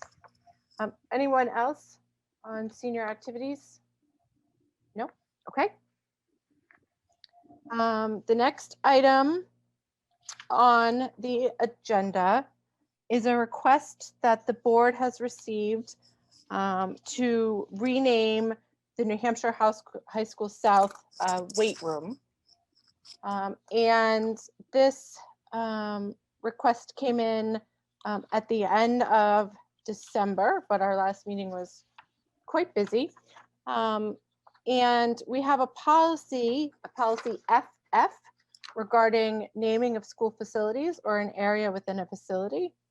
And that policy, let's see, requires us to create an ad hoc committee of the school board, which will be charged with gathering suggestions consistent with the guidelines above for naming a facility, from members of the community, elected officials, and school district personnel and students. It looks like I'm going to have to create an ad hoc committee with a couple members of the board, perhaps a student member of the board, and perhaps another member of the community, so that we can consider this request for naming. Please email me if you want to volunteer. Ms. Kinsella. I'm sorry to interrupt. Their initial request in December was for the Nashua High South weight room. But they learned later in the month that that had already been named. So their second request, and I'm sorry I didn't even pick up on this, was for them to rename the athletic fields. So I'm sorry, the agenda was slightly off.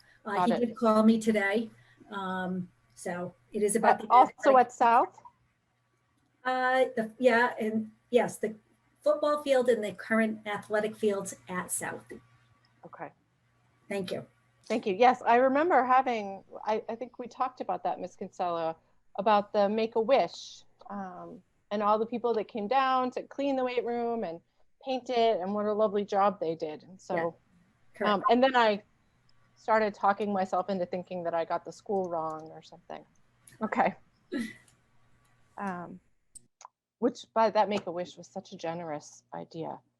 So, all right, so the new request is for the athletic fields. Same thing. If you would like to volunteer to be on the ad hoc committee, please let me know. I am looking for a motion to authorize me to create the ad hoc committee to discuss renaming the athletic fields. So moved. Okay, motion by Ms. Gilio and seconded by Ms. Ziem.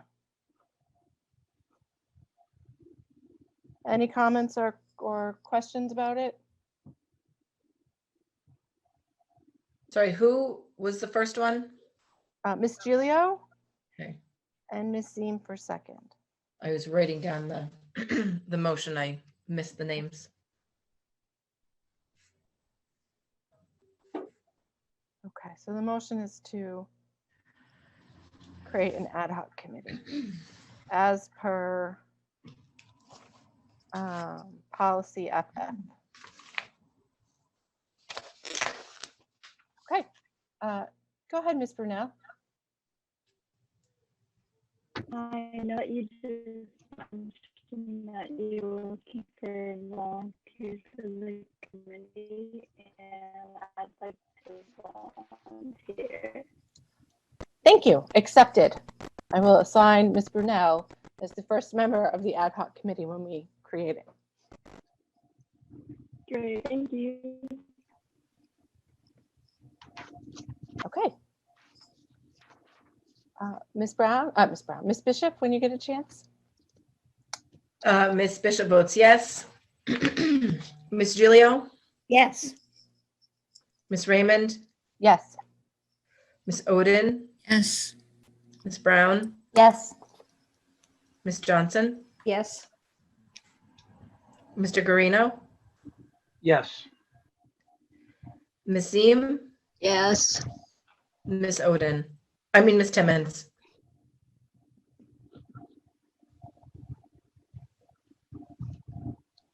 Oh, did we lose Ms. Timmons? I don't see her. Apparently we've lost Ms. Timmons. Oh, no. Okay. Okay, well, if she makes it back in, I can take her vote, but as it is, it's 8-0, motion passes. Okay, great, thank you. Could we just remind people that the South Weight Room was named by a student at Nashua High South? I think when it opened, he maybe was a junior or senior, but he had survived cancer. His name's Smiley. Well, that's not his name, but that's what everybody knew him by. And when the Make-A-Wish Foundation came to him, he said, I would like to have the weight room at my high school. Yes. Redone, and they did an absolutely fantastic job. It took, I think, the whole weekend. I went for a little bit. They were moving all these heavy weight machines around and the opening of it, the students were so appreciative of what Smiley had done for them. So I just want to say why it was not able to be named after anybody else other than Smiley. And I don't know the official name of the weight room, but he certainly did an awful lot of good for his colleagues and for the school. I just want to remind people of how we got that wonderful weight room. Thank you, Miss Oden. I could only recall his nickname as well. So I apologize to Smiley for getting his full name. But thank you to everybody who worked on that. It came out so well. Okay, so does anyone else have any new business that I have missed? Okay, seeing none, I have noticed that the time is now 8:05 p.m. We started at 6:09 p.m. this evening. So at this point, the only items left on our agenda are public comments and board member comments. But per policy, at the 2-hour mark, we need to vote on whether to continue the meeting.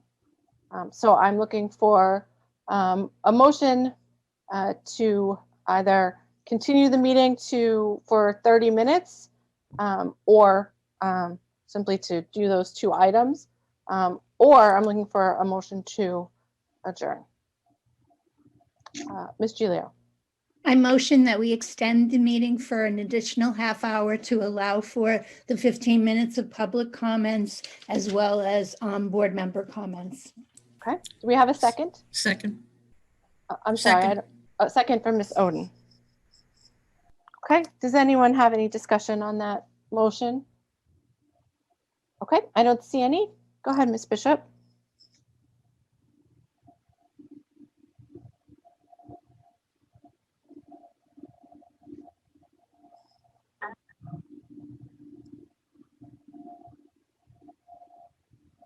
I muted and unmuted myself. Ms. Bishop votes yes. Ms. Gilio? Yes. Ms. Raymond? Yes. Ms. Oden? Yes. Ms. Brown? Yes. Ms. Johnson? Yes. Mr. Guarino? Yes. Ms. Ziem? Yes. Ms. Timmons?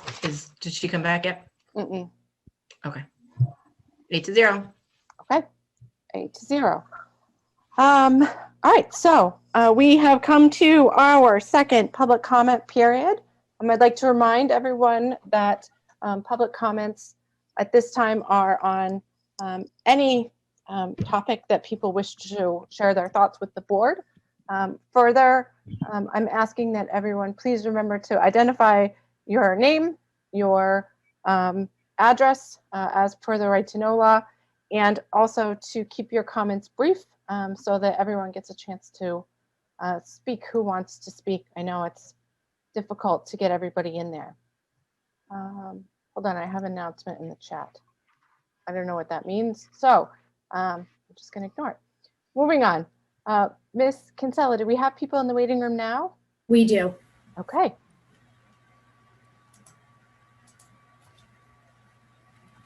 Okay, caller 0, wait, I lost it. 0880. Yes. Hi. My name is Wayne, and I'm on Peel Road. I'm actually calling in on behalf of a friend of mine who couldn't make it this evening. But before I get into them, before I get into her reading, I would just like to say this. You folks talk in circles. I almost feel like it's a skit out of the European Vacation. Look, kids, Parliament, Big Ben, right? Because you keep talking about keeping our kids out of school, but yet you don't want to give them longer hours for education. So they're going to school 4 days a week for 4 hours a day.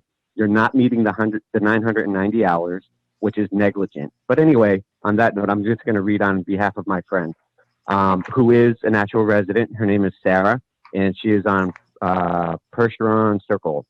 So for the two of you on the board that I genuinely believe are terrified of COVID, I understand why you are so reluctant to work with parents by giving them the choice.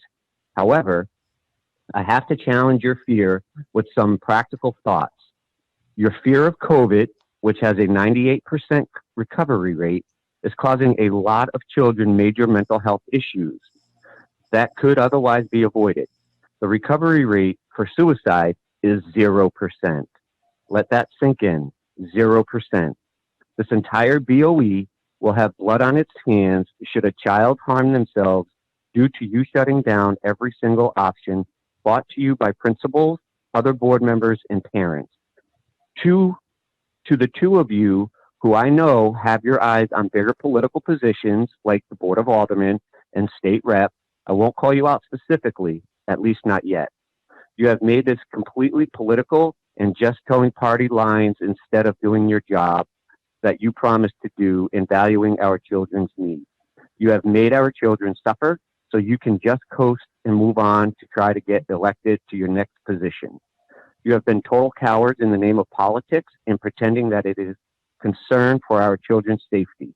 Our children's welfare has been abused by the very people who have been in position to make a positive impact, and that supposedly care about the children of Nashua and their education. It's disgusting.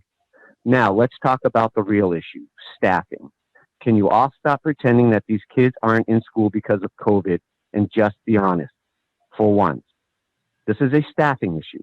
This will continue to be a staffing issue. You knew this and did nothing for months because of drama amongst yourselves and the inability to work together because you were too busy dealing with lawsuits instead of planning for our kids.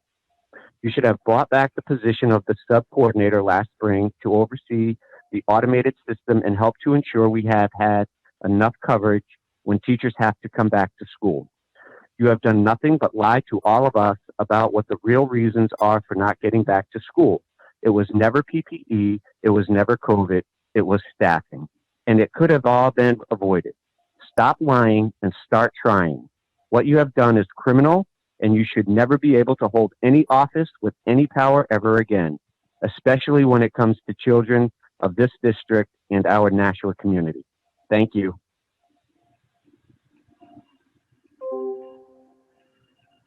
Sorry, thank you for calling. Caller 3468, please identify yourself, your address, and keep your comments brief. Perfect. Okay. Hold on. Can you hear me okay? Yes. Although I Okay, hear the perfect. television in the background. I'm trying to get into the other room. I couldn't find the remote. Okay. So my name is Alicia Houston. I'm a Nashua resident on Westwood Drive. I'm not going to give my exact address because there's a couple of crazies out there. So I am calling today to discuss policy JLDBB, specifically the suicide prevention and response. On October 28th, 2020, this Board of Education approved funding for this committee under curriculum budget. Yet here we are, January 25th, 2021, with no constructive solutions and honestly, no pathway to mitigate this growing concern. Why has there been no update for this just shy of 3 months? There is nothing more frightening than the idea of a parent surviving their child. Mental health must be one of the issues always on the forefront of our plans and execution. In response to Mr. Guarino's insensitive analysis earlier about mental health always being an issue, it is one of the most significant issues facing our children right now. And shame on you for being as condescending about that statement as possible. Our Director of Public Health, Ms. Bobby Bagley, discussed that we are on an incline of our roller coaster ride on Friday, and that when we reach the peak of this and quickly descend, we are going to be crashing into a world of mental health issues that we need to, and I quote, start preparing for. Is the Board of Education so naive to not see that we are already in the throes of mental health desperation, specifically with children? This board has committed to increase depression and anxiety and other mental health setbacks that are presenting in children and disregarded the distinct correlation of those issues to social isolation. These children deserve better. I can tell you from personal experience that at 34 years old, I am still wrapping my brain around how to process a suicide attempt by a loved one, my 65-year-old father, and the success of another, a very close friend. I cannot express to you, anyone on this board or anyone listening, how impossible it is to recover from that, to imagine a life without a person, to imagine the non-existence of a person who meant the absolute world to you, and to be forced to process something that even as an adult, we're not equipped with the tools to answer, but then to force children. There should be absolutely no situation of a parent surviving a child, and this should not ever be a tolerable statistic. Science has proven this virus has a 99% survival rate. As another caller stated earlier in this second public comment section, suicide has a 0% survival rate. Many parents have committed all of their efforts to create and submit solutions, share perspectives, advocate for misconduct, and more, yet we're still fighting you. What will need to happen for this board to understand the full implication of what is being applied to its decision making to remain remote only? I am praying that the defining moment does not fall at the impact of a child being harmed or hurt or worse. I am praying that the defining moment does not fall at the impact of reopening of schools, with 55% of students willing to return, teachers who are willing to return, and statistically smaller class sizes to meet social distancing requirements. What other excuses will there be? Will the new interim superintendent also have excuses? Well, how much longer can we expect this to last? Enough is enough. I will continue to push back. The parents will continue to get louder. We will be incessant in our mission to combat and prohibit this board from causing another ounce of harm against our children or their mental health. You will not, I repeat, not use your political gain to harm our children. It ends now. Heather Raymond, Ray Guarino, and Gloria Timmons, elections are coming in November. I'd tighten up your strategies because your political aspirations are showing. Okay, thank you. Elections are coming in November. Hello, caller 8413. If you could turn down your television, thank you. State your name, address, and keep your comments brief. Hi, yes, you can hear me okay? Yes, please go ahead. Perfect, thank you. Good evening again. This is Wendy Keys calling in, 8 Margaret Circle in Nashua, parent of a Nashua South senior. A couple of quick comments before my general commentary. Comment number 1 would be to piggyback on the last caller, Mr. Guarino. I think you owe the parents of this district a huge apology. I don't know if you did it intentionally. I'm going to assume you did not, but I'm shaking. I'm so upset.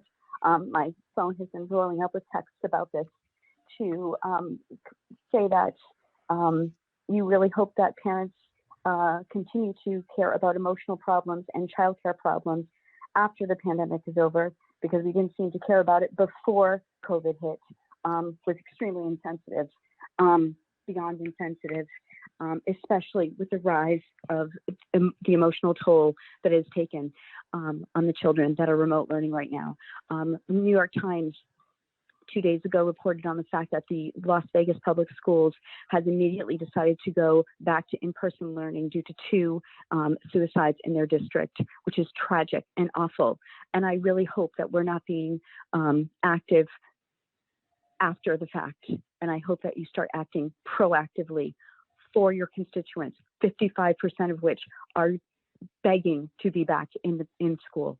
Children that are begging to be back in school, and you have the audacity to be so flippant about commentary regarding our lack of attention to emotional problems and childcare problems before this pandemic, and that you hope it continues. Well, you know what, sir? I hope that you're paying attention to what's going on right now, because those numbers are rising. Second commentary, Ms. Giglio, you mentioned something about the vaccine being the only way to get back into the building. It seems that you have this nice little carrot in your position of power that you were dangling in front of these poor children that want to be back in the building. Again, I'm telling you, 55% from your last survey that want to be back in the building. And every meeting you come up with another carrot further and further away, and you are just killing their hopes. You are killing their dreams.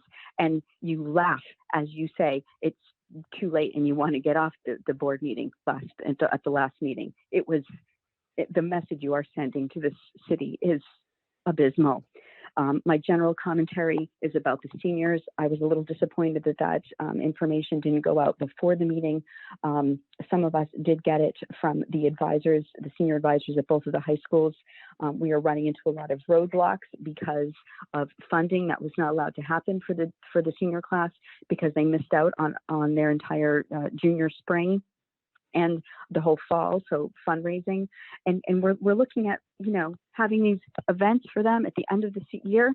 They want the normal. They want the now. They want their teachers. They want their coaches. They want to see some classmates, even if it's only a couple. I don't see how you people can possibly continue this. There's numbers. Hopefully somebody else will speak to the hospitalization numbers because they're being twisted into horrible untruths. There are many of you that are not showing compassion to the 55% of the kids and the families that want to be in school. That is your job. You are public servants. Do your job. Good night. Okay, thank you for calling.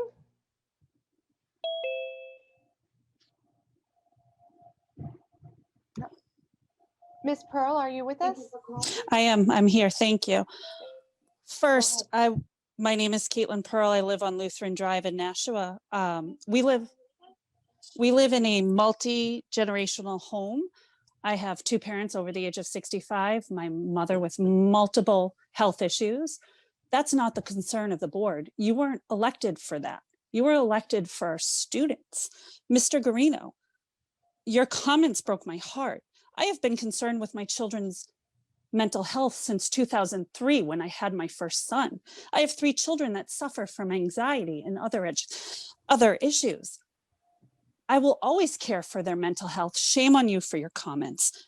Mrs. Ziem, as to your comment earlier about kids on IEPs not receiving services, I want to be very clear. I have never turned down services for my child. I have requested in writing to the board and administration for services this year because my children were suffering. I was personally called at my home by Dr. Mosley and told my children were receiving what every other child in this district was receiving, and I should be thankful. And then he told me a story, and I had no idea what was going on. My children aren't receiving a proper education. I have a 5th grader who I will not send to middle school because you guys are not properly educating him. He has an autism diagnosis by a doctor. He is receiving the best he can from his team, but his one-on-one para support, kindness over Zoom is not equal to the support that legally he deserves. The comments I've heard tonight, talking in circles doesn't even describe it. My head is spinning. I am broken right now because I cannot afford to send 4 children to private school. With one senior, I am sending off to college next year. The disparity, the haves versus have-nots are going to be so huge in Nashua next year, and shame on all of you for not listening to us. I am a heartbroken mother right now. I have to go in and tell my children that, nope, you know what? Because we're so concerned with our elderly friends, you weren't put here for this. I trusted you. I voted for most of you because I thought you were going to keep my children and their best interests in your hearts. And you know what? I am disappointed. I am hanging up with you right now, and I want to let you know I am broken. This meeting has sent me into, I don't even know what to do. I don't have the opportunity to leave Nashua like so many people are doing right now because I am helping my family and my mother, and shame on you all. Good night. Thank you for calling. Hello, caller 3556. You're on if you could. Hi, yes. Hi, go ahead. Okay, thank you. My name is Lisa Bollinger. I live at 1 White Oak Drive in Nashua. Before your last meeting where you chose the 2 out of 3 metric, we had 2 kids in public school. We now have 1 child in public school, and we removed our junior because she was simply running out of time. You guys can't seem to get your act together. I will tell you today, she went to private school where the teachers have not received a vaccine, where the students and teachers wore masks and are successfully educating their students. They were able to do so because they have leadership and they have a plan. You guys need to get some leadership. You need to make a real plan. Our kids deserve a real in-person education. I have no faith that there'll be a return this year at all, based on the fact that you guys are talking about KN95 masks like they're new. They're not, and they're also not necessary. A simple mask will do. And if that's the case, we'll have no choice to remove our freshmen as well. If you guys can't get it together, you yourselves are going to be responsible for ruining the entire Nashua school system. There are a lot of kids that parents don't have a choice but to go, and stay in the public school system. So not only are you going to ruin the entire Nashua school district, but you're also going to ruin children's lives. So I hope you can live with yourself the fact that you can't get it together enough to be able to get the children who chose hybrid in-person education to be able to get that education. Thank you. Have a good night and try to figure out how to do your job. Thank you for calling. Sherry, I'm going into Zoom. Hey, Mr. Marcoux, we can hear you. Are you there? I'm here. Okay, go ahead. This is Adam Marcoux. I'm president of the Nashua Teachers Union. I live at 4 Delore Lane, and I have 2 children in the Nashua Public Schools. I wanted to call in and welcome Dr. McKinney to his new position, and welcome Dr. Andrade. Sorry, I got to practice saying it. I wrote it out phonetically, and apparently it didn't help. We look forward to working with you for the rest of this school year. And as we stated earlier last week, wish Dr. Mosley well as he transitions to South Mass. I'd like to thank all of those of you who have reached out to Governor Sununu in your various ways and for your comments this evening about that. And also the group from the Nashua Parent Voice that worked with me in the Nashua Teachers Union officers to write a collaborative piece to the governor's office. Obviously, we did not get the response we were looking for, but we will continue working our channels on that for the vaccine for those who like it before they return to school. As I've said for a long time now, many of our teachers and staff have been ready to go. Some want the vaccine and then they'll be ready to go. And then there's some all over the place. So I know we talked a little bit about staffing tonight and the concerns around that. Those continue to be concerns for us as well. The well-being of our students continues to be a concern for everyone, whether it's in-person, hybrid, remote. There are kids, those were what I referred to them when they were my students. So, I think the discussions and opening dialogue with everyone to understand perspective is important. And I just hope for more positive interactions with everyone moving forward through this pandemic, because as I said to my membership this morning, when this is all said and done, whether it's March, April, May, June, August, September, whenever, we're all going back to our buildings and our schools, and the kids are coming back and the parents are coming back and the teachers and staff are coming back, and we're all going to have to work together then. So I'm hoping that we can start hearing each other and hearing each other's concerns, and not, continue this wedge between different groups. And, I think we can do that. We're not always going to agree. There are many people on this Zoom right now that do not agree with everything that I say. I don't agree with everything they say, but we do try to find that common ground. So I look forward to working on that as we move forward. I think we made great progress last week and continue to move in a positive direction with everyone else. Thank you. Thank you for joining us. Okay, caller 3342. Please identify yourself, state your address, and keep your comments brief. Sure. Hi. Thank you for taking my call. Again, I called earlier and referenced the importance of, or questioned the importance of the test positivity rate in relation to the new hospitalization count. And thank you, Ms. Zim, for providing your context. But I have to say, if you're going to question the credibility of that metric, you have to also question the credibility of the other metrics. I think that would be only fair to do that. The other point that I wanted to bring up was sort of related to what Mrs. Keefe had referenced about the New York Times article about this Las Vegas school district that decided to reopen their schools after 9 months of closure. Just in case you guys have not read the article, they were talking about how there were 18 suicides over 9 months of closure, which was double the 9 the district had the entire previous year. And because of that, the school board voted to start bringing back their students, even as Greater Las Vegas continues to post huge numbers of coronavirus cases and deaths. As of January 23rd, they had over 1,000 new daily cases and 20.9% test positivity rate. They also had 14-day moving average of 15 new daily deaths.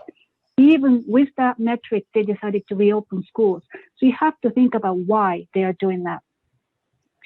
On a personal front, I shared my son's mental health concerns with his IEP team. The local educational agency rep that was present at a couple of meetings that I brought up the concerns about suggested that we find a therapist for my son. And I don't believe there was any follow-up, even if I brought it up multiple times. I just wonder, is this a typical response of the Nashua School District for parents concerned about their kids' mental health? According to the New York Times article that I referenced earlier, schools in the Las Vegas School District invested in a mental health alert system that generated 3,100 alerts of mild to severe suicide risk from June to October, and began a pilot program for face-to-face counseling that led to interventions in 30 cases where students were considering suicide. It's critically important to consider the comprehensive data and potential implications as board decisions are made. You are deciding, you're choosing to keep our students in remote learning. You have to really think about what it is doing to them, not only from the physical health and safety perspective, but also mental, academic, and financial health and state of mind. It's really important that you guys think about that because we really don't want our kids to become a part of the statistics. Thank you. Thank you for calling.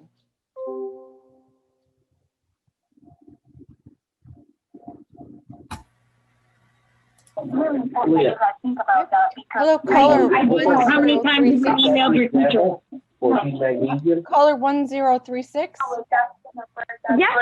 Hi, it's very loud in your background. We can't. Sorry, trying to. There we go. And take you off speaker. Can you hear me? Yes, please identify yourself, state your address, and keep your comments as brief as possible. So my name is Mrs. Thomas. I'm living off of Canal Street in Nashua. I am calling for multiple reasons. One would like to state that the gentleman, I didn't catch his name, that was on the head of the teachers union. Yeah, you may be returning and the teachers may be returning to the classroom and to your buildings, but not every student is returning. I have a senior who is literally missing out, like many of these other parents that have called in and that have spoken and stated that they're missing out on not only their junior year, but they're missing out on everything about their senior year. So you guys are talking about how they're going to be able to return. Well, my child is not able to return to school. If you guys don't get your act together and don't figure out what you're doing and don't find a way to get our children back in school where they belong, my son is going to be missing out on everything. So he won't have the option to be able to walk down the hall and be able to remember what it's like to be with his friends and be able to have those moments. My son has had anxiety and has only made it worse being sitting at home through Zoom calls and Zoom classes. So Mr. Guillermo or Guillermo, the gentleman that made the comment that has made everybody else upset, shame on you. And as far as I'm concerned, as a Board of Education member, you should be thrown off immediately. Where you get the right to sit and say that parents think that now is the only reason why people are bringing up the comment now, that children and parents are making an issue about the mental health and the mental well-being of their children now, is not the only reason. People have been making issues and comments about it for a long time, a long time. It is being made more out there and well-known and thrown in people's faces because people are sick and tired of sitting back and not having anything being done about it. And it will continue to be issues that are brought up and continue to be issues that are going to be continued on well past this pandemic and then some. And if this school board doesn't continue to go and get their act together, 100% you guys are going to be dealing with these issues for years and years. This isn't something that is going to go away. You guys are destroying, and it's not just you specifically, but as a community are destroying the continuing education of our children. I have a gentleman, I have a 9th grader, my son who's a freshman who has never stepped foot in his high school, who doesn't know anything of what it's like to be a freshman in high school, who started his freshman year and doesn't know anything about the building. I have who's on an IEP, isn't receiving the services that he needs to be receiving. I have a 4th grader who just went on an IEP, is receiving as much of the IEP accommodations as physically possible because that's all that the school can do, but is not reaching all the accommodations that should be because you guys physically aren't in the school buildings. But I'm sorry, but for people to be making comments saying that it's not acceptable to have a mental well-being comment being made about your child's well-being and the mental well-being of your student, shame on you. You shouldn't be on the school board. And for the mental well-being, every parent has the right to be concerned about their child's mental well-being now. In the future, years to come, it doesn't matter. You guys need to get your act together. More than 55% of this community has stated that they want their children hybrid. Get your shit together and get them back in school where they belong. Okay, we are at 8:36. We devoted an entire half hour to public comments, and so this ends the public comment period. I would like to remind people, first, I'd like to thank people for calling in. It's always, we're always open for public comments. However, I would like to remind people that we ask people to keep things brief so that the maximum number of people are able to comment. Also, this is going over closed circuit television. We don't really have the ability to censor anybody's comments, nor would we want to. So I would like to ask people to try to remember not to use swear words that people watching this later might find upsetting. The last item on our agenda is board member comments. Does anyone have a burning desire to make a comment this evening? Okay, it looks like we do want to have board member comments. So I'm gonna use my handy dandy list and go around. We left off Ms. Giglio. Hi, I'll keep it very brief. I would just like to thank Dr. McKinney and Dr. Andrade for stepping forward and helping us out. I look forward to working with both of them in their new capacities. Thank you. Okay. Thank you, Ms. Giglio. Ms. Johnson. Mr. Guarino is next after GU. That's good. That's fine. You can go. I don't care. No, you're right, Mr. Guarino. I still haven't fixed my list where I spelled people incorrectly. Okay. So I apologize. No problem. I think I have you as, it's GU, not GA. Guarino. Sorry. Okay, I just want to set the record straight. for some of the words that I said because a lot of misrepresentation has happened. I did not criticize one parent about caring about their mental health of their child. I never said that. I don't know how that thing took off, but it just had a life of its own. What I said was that there are people, and some of those people are on this board, that have been using COVID to politicize that issue, as well as the issue that our society needs childcare and mental health. Those were issues in this community before COVID. And I said that COVID amplified that. I didn't say anything about any parent not caring about their child and their child's well-being. Never said it. So I wish people would look at the truth. Truth matters and words matter. I know what I said. I did not criticize one parent. Okay. I just want to make that straight. Get that straight.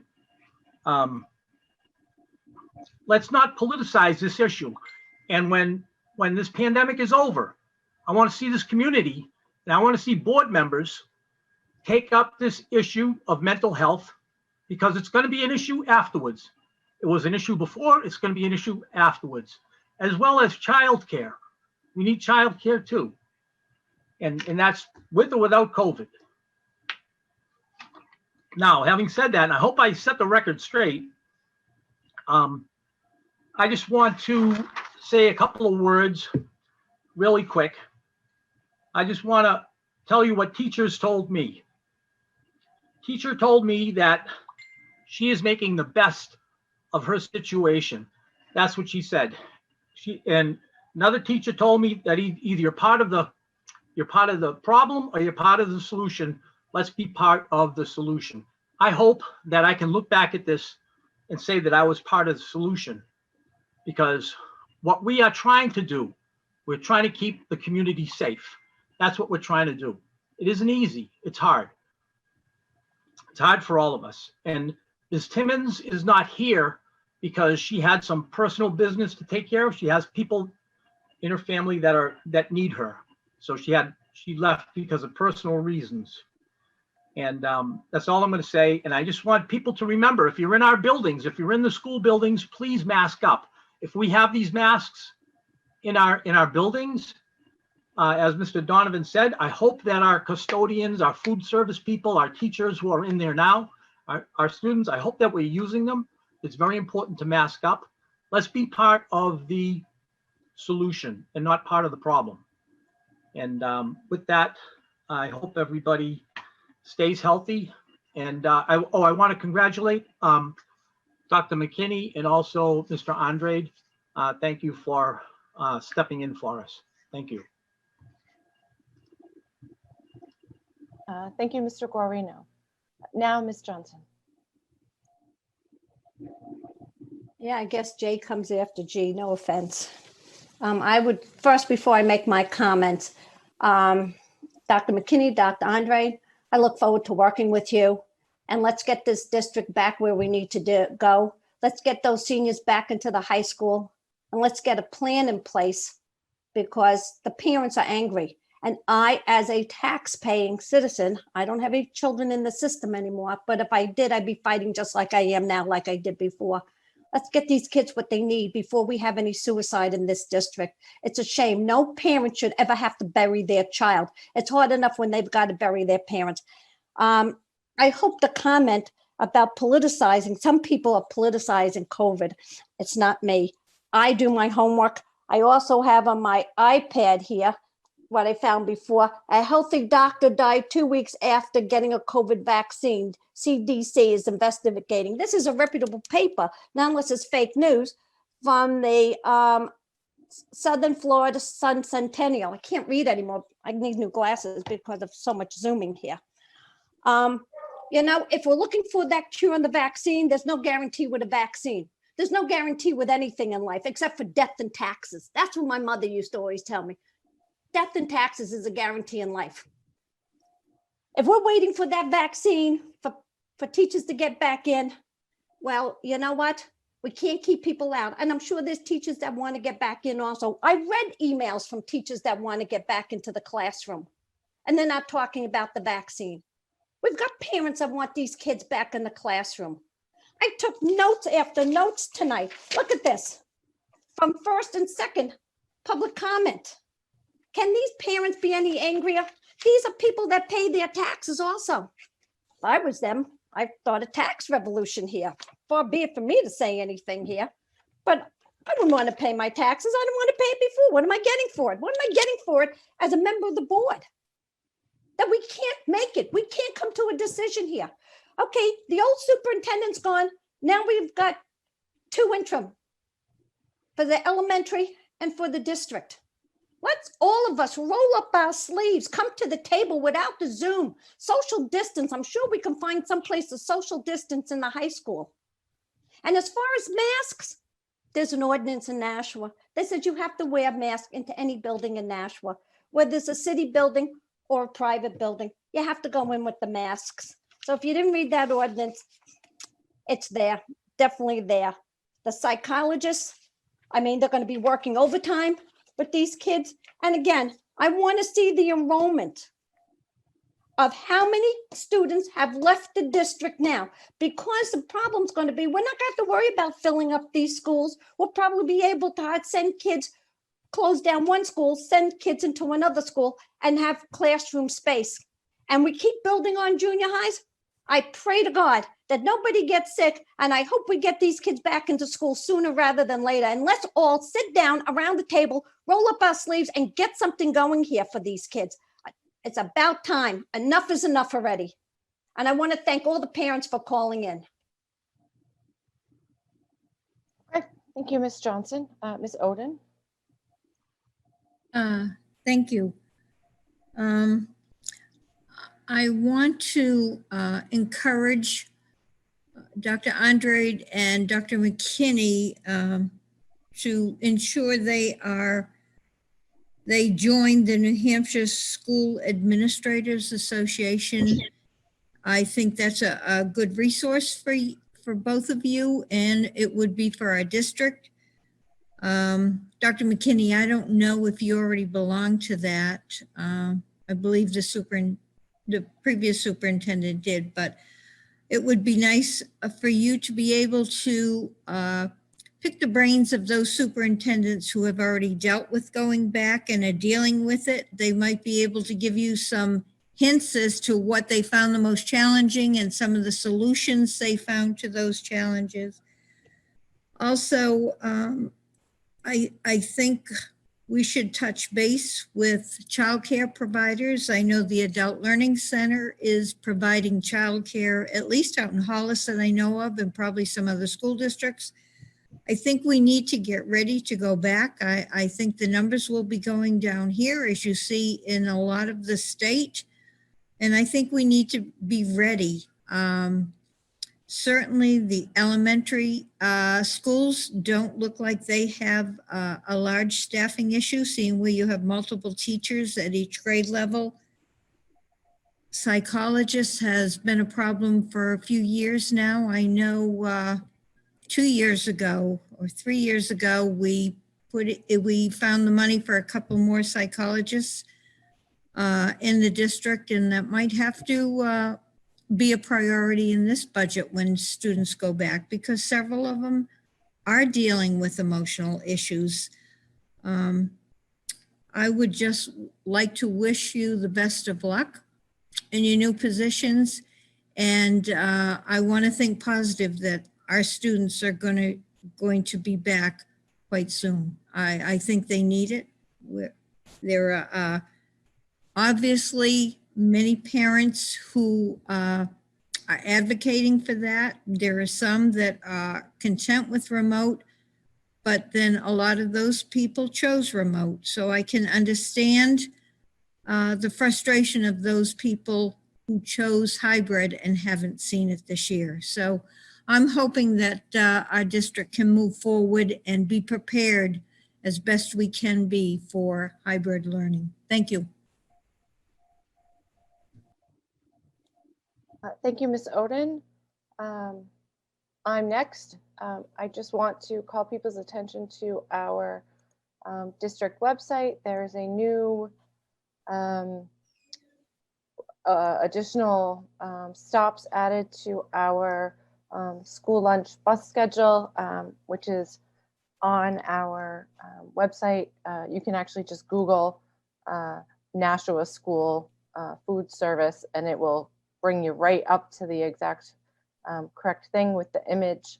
I would share my screen, but it's not really legible when I do that. So we continue to offer school lunches at several schools in the district, and that is also on our website.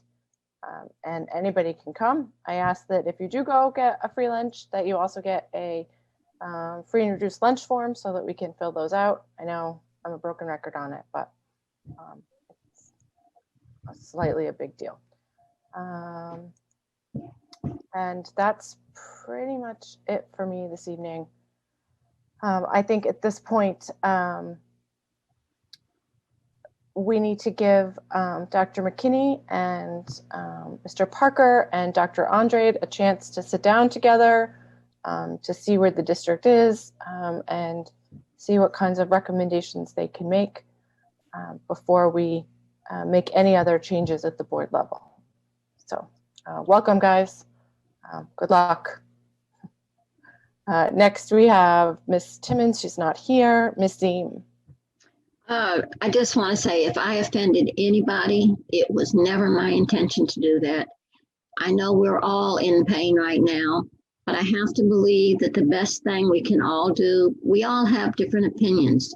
That's the way life is. Nobody always agrees 100% with the other person. But the best example we can give our children is being able to discuss our differences in a kind way. That way they actually hear the idea and not the anger. And so if there's anything that I would leave you all with, it was that we should be kinder to one another, that we should set an example for our children and think positive during this terrible crisis that we're all suffering with. Thank you.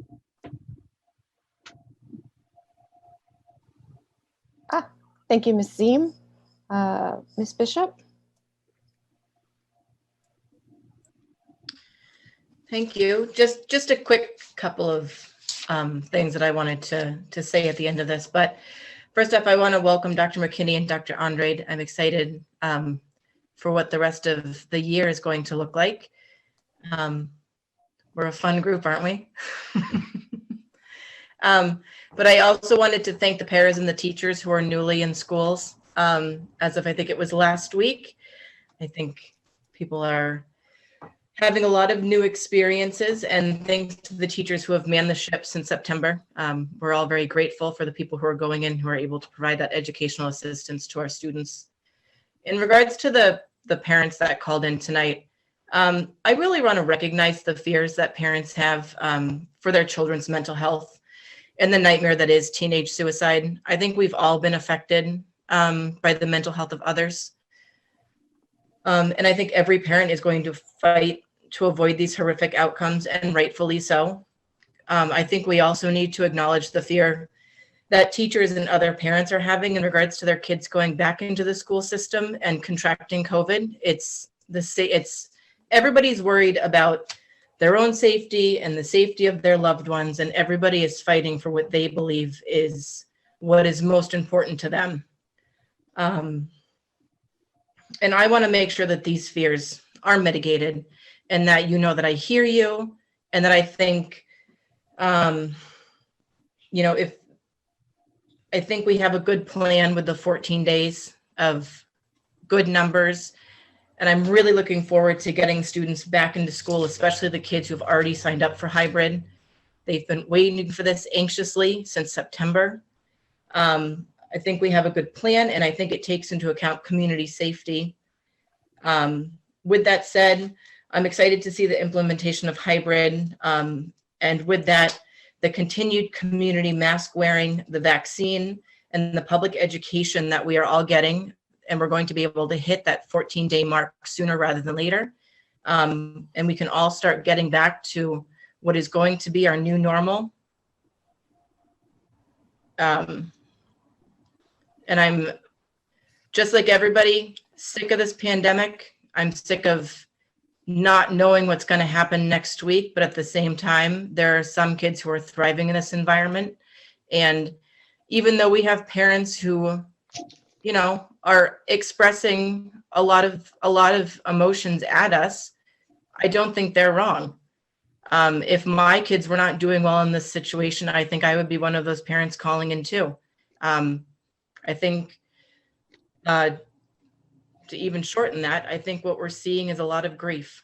We're seeing parents who are very sad for their seniors who have worked very hard, that aren't going to have the experiences that their parents had laid out for them.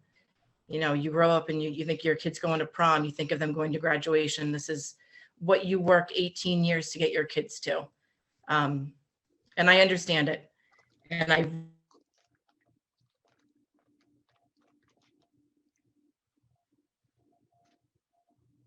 Oh no, Miss Bishop, we lost audio and you were saying such lovely things. That's it. Oh, came back for the end. Okay, thank you, Miss Bishop. Miss Brown? Hey, thank you. So thank you for that acknowledgement, Ms. Bishop. I think that's really important to acknowledge people's grief.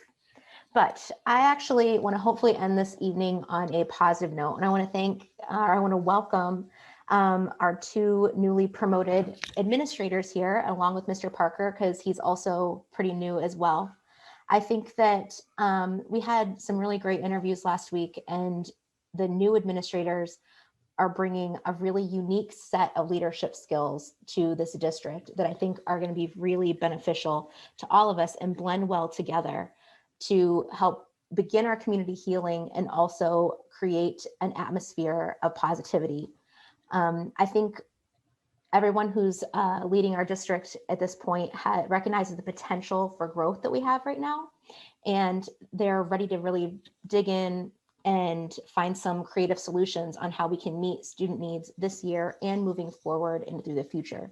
And I hope that can bring some hope to the parents, the community, the taxpayers, the teachers, to know that there's some good quality leaders here ready to steer the ship and get things moving in a positive direction, ready to communicate with the district. And I think we are, I'm really looking forward to the next couple of weeks here to get some new, fresh ideas and just see some people leading. So thank you so much for being here tonight with us.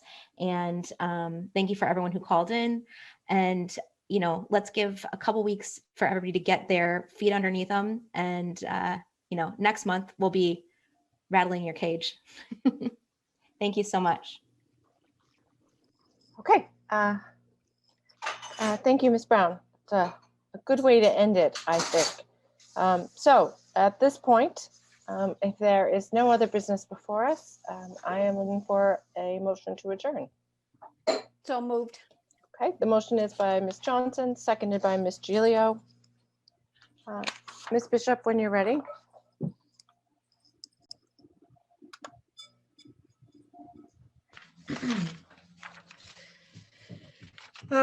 Ms. Bishop votes yes.